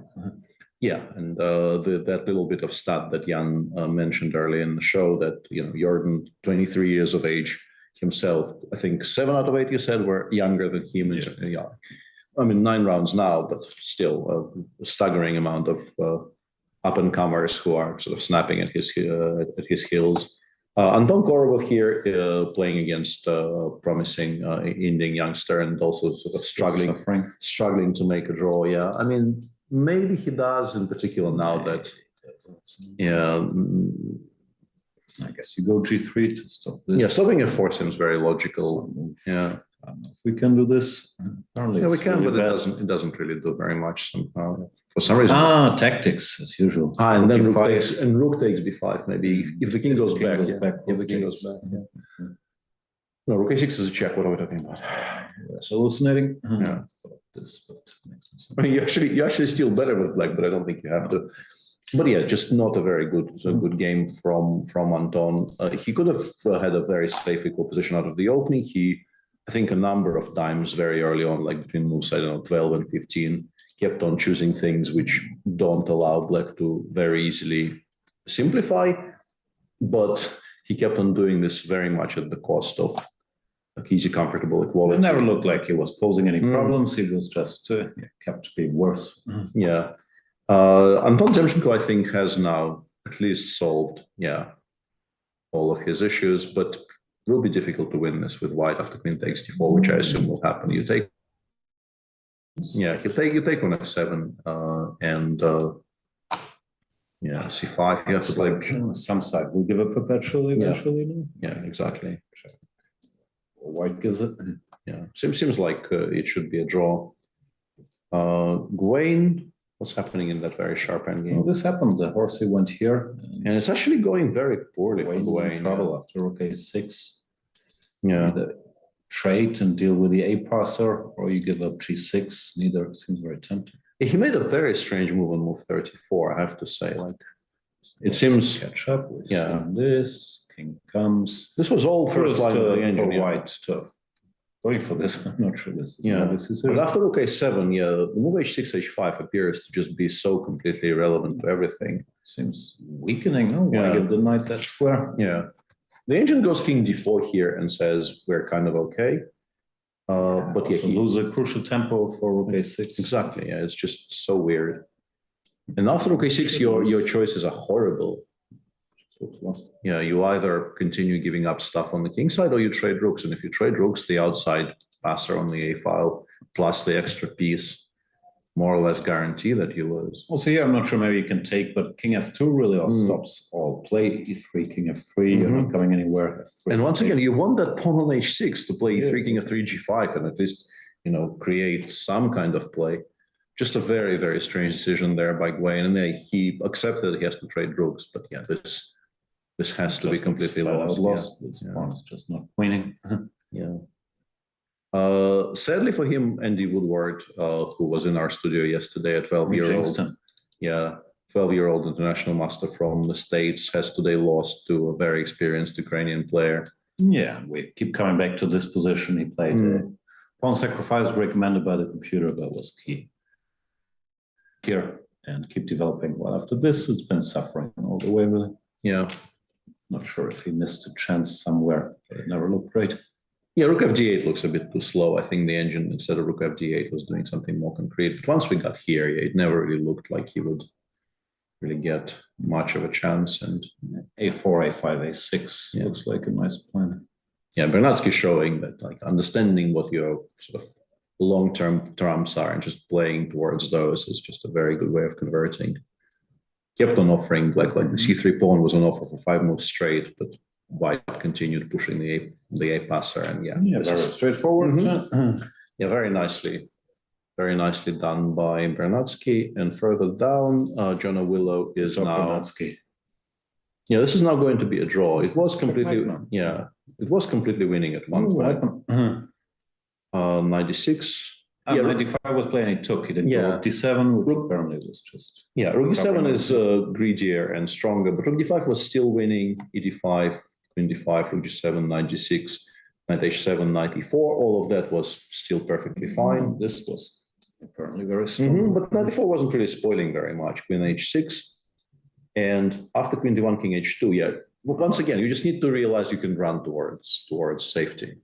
Run away. Yeah. King D8 here is -6 apparently, because once it gets to C8, you can't really even attack it very much. And black is a pawn up and also giving mate. But G3 was very hasty and allowed Rook G3, Queen E6, Queen F6, Queen takes H8.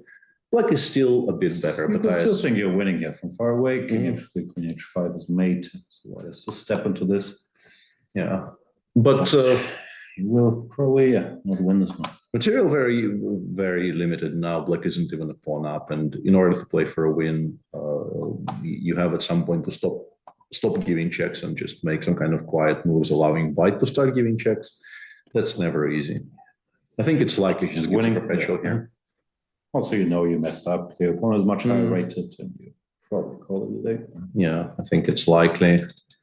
Sivdor Bailey is just straight up winning despite, for the time being, not even having a single extra pawn, because this structure is difficult to look at. This entire structure is just, this is not how you want your pawns to look. And in the meantime, Puranik Willow did end in a draw as expected. A huge big miss by Jonah there, who played a very nice game until that one poor decision on the 28th. Looks like this game is just getting started, and maybe it was being entered manually, and we're a little behind because it's only moved 21, which seems somewhat unlikely, not impossible. There's also no clock here, so I will guess this is a manual addition. RTK seems to be doing all right, fighting for the light squares in the center. My best guess is he will win eventually. Are there more Kartikeyans in the tournament? Apparently, both doing well today.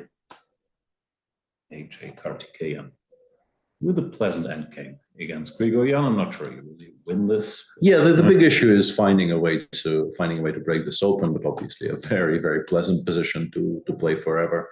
And the tournament continues going sort of from bad to worse for Karen, who at one point I think was on 5.5 out of 6. Yeah, he was. And then lost 2 in a row and is struggling today against what we assume is a very young Indian player. Yeah, that's the situation, ladies and gentlemen. Tomorrow at 9:30 a.m., which is 7 hours earlier than we started the coverage these days, we will watch the final round with obviously the main focus on the game of games. Hans Niemann, you might have heard of for his excellent results in the Sinkfield Cup, is going to face Kirill Alexyenko, whom you might have heard of for his not excellent results, but very solid showing in the last candidates tournament. Well, excellent results, leading to the year which started the candidates. I think his 2020 was absolutely nothing to sneeze at. No, he had a great year. And obviously a rough time, but here he won his first 7 games, is on 8 out of 9. Needs to draw with the white pieces in tomorrow's round to win the whole event. For Hans will first. Will make it difficult. Then we will see who of these players are still playing are going to win their games, and they will be having some hopefully exciting clashes for a shared second place. But it's all going to be about Alexeyenko and Niemann tomorrow. Yeah, so currently we already have some people on 7 out of 9. That's Petrosyan, Yuanyi, Tabatabai, and Vernadsky, and probably joined by Tinjun Chao, who continues having an excellent tournament. Really, really nice showing from him. He lost to Korobov in round 7 in a very, very messy anti-Moscow. And 7 out of 8 in the remaining games. Actually drawing 22300s and beating. It's always so painful, by the way. It should be 7. Oh, yes. Oof, you just kind of resign somewhere around here. You can't really even continue very much.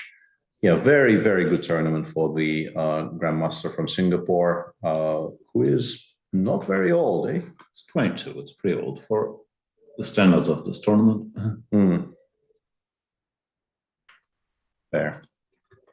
Really is kind of just stunning how young this tournament is. So also Tinjun Chao and potentially some other players, but less clear. And Durabaili will be on 7 out of 9 as well. We don't really know what's happening in Jubin versus Adiban, sadly for us.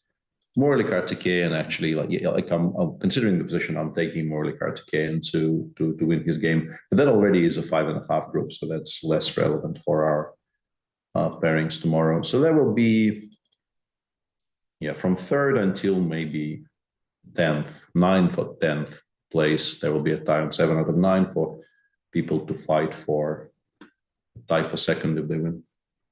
As usual, your efforts telling us who has many points. Warmly appreciated, yes. Are very, very appreciated. Shall we wait till Dwayne resigns? Could be now. It could be any time, yeah. It really does look like he didn't even really want to continue, because allowing bishop b7 looks like this doesn't look like you're very committed to the cause.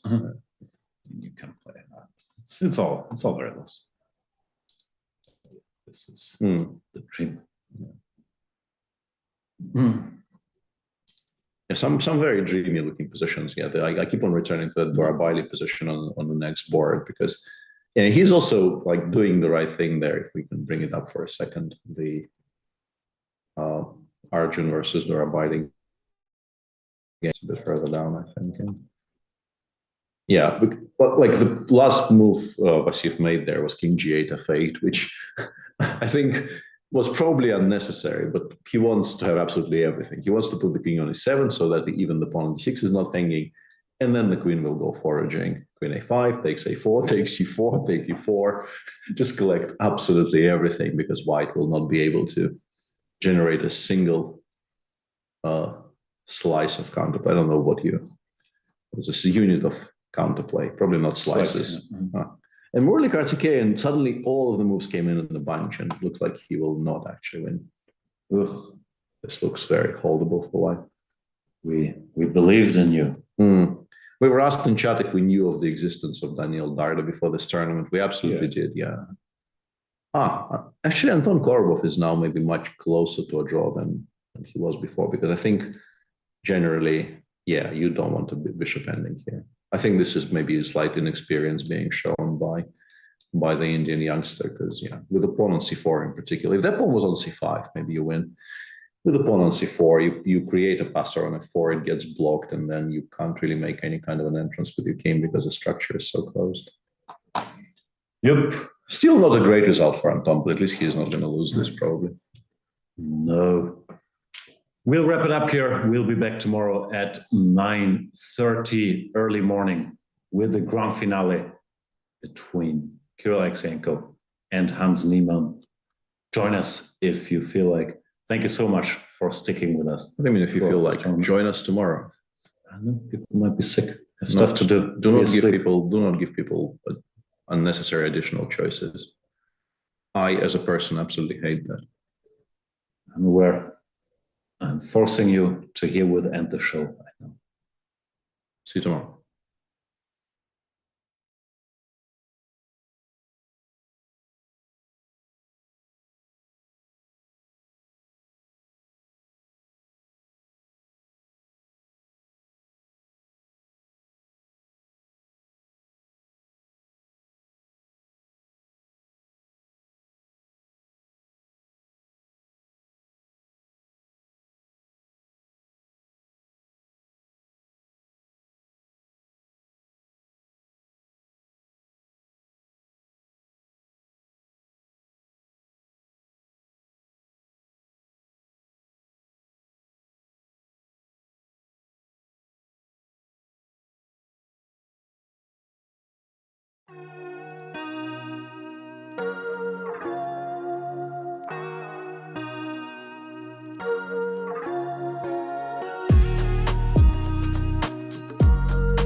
first edition of our chess festival here in Formentera. We host the chess festival in Sitges. I think it's a special place because it's a unique location.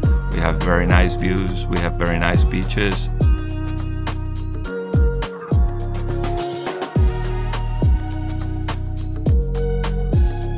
My experience here has been extremely nice. It's a perfect location to play chess. We are in a fantastic hotel here in the beautiful island of Formentera, which is paradise. And you can see even the beach from your balcony in your room.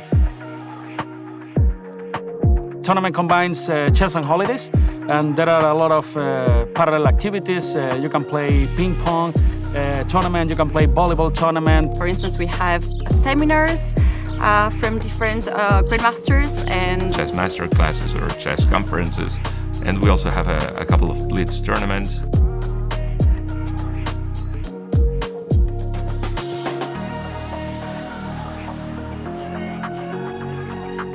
Related to Spanish cultures. Our goal is always to have people have fun and have a chess holiday. Yeah, this tournament is basically for everyone. You can be a professional chess player who just is very much focused at chess part, and the conditions are good enough to do that too. I expect to play some decent chess at least, and yesterday I lost against Gustafsson, super grandmaster from India. But besides chess, I expect to have a lot of great moments and memories with my friends here in this beautiful island.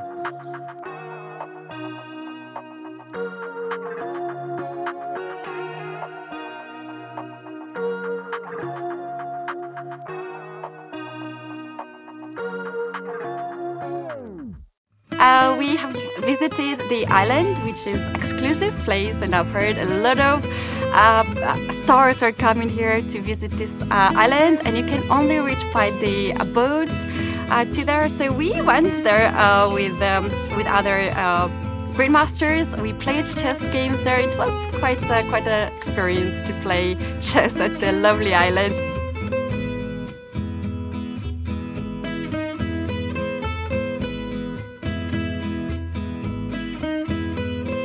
For me, it's very important to have a good time, because when I have a good time, then my chess also goes nicely, and this tournament is also proof of that, and I hope I will today, because so far I've got some points, and also I enjoyed other activities here too. So it's the perfect place to play chess.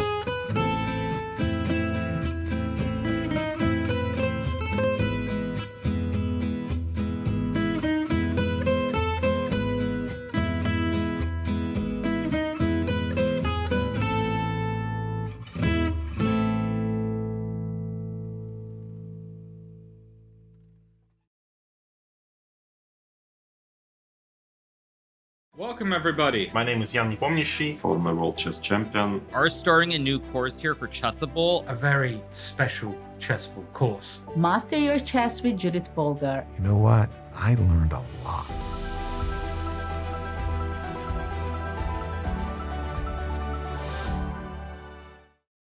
Chessable, the definitive solution for studying chess. Choose from one of the largest online chess libraries in the world, with hundreds of titles ranging from classic books through to our exclusive Chessable courses.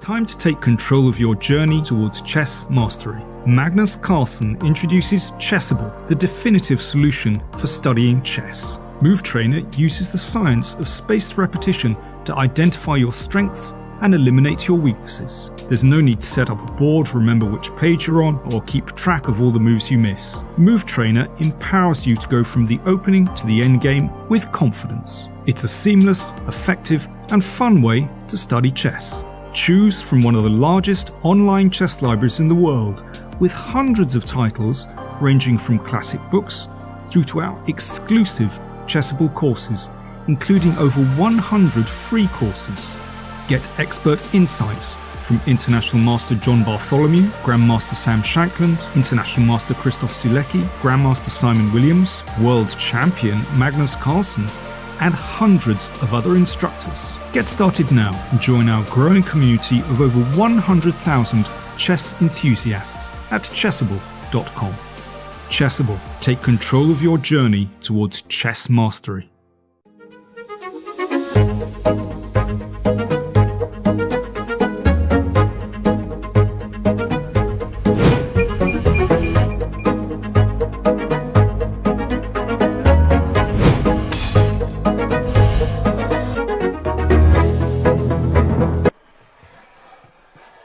Seriously?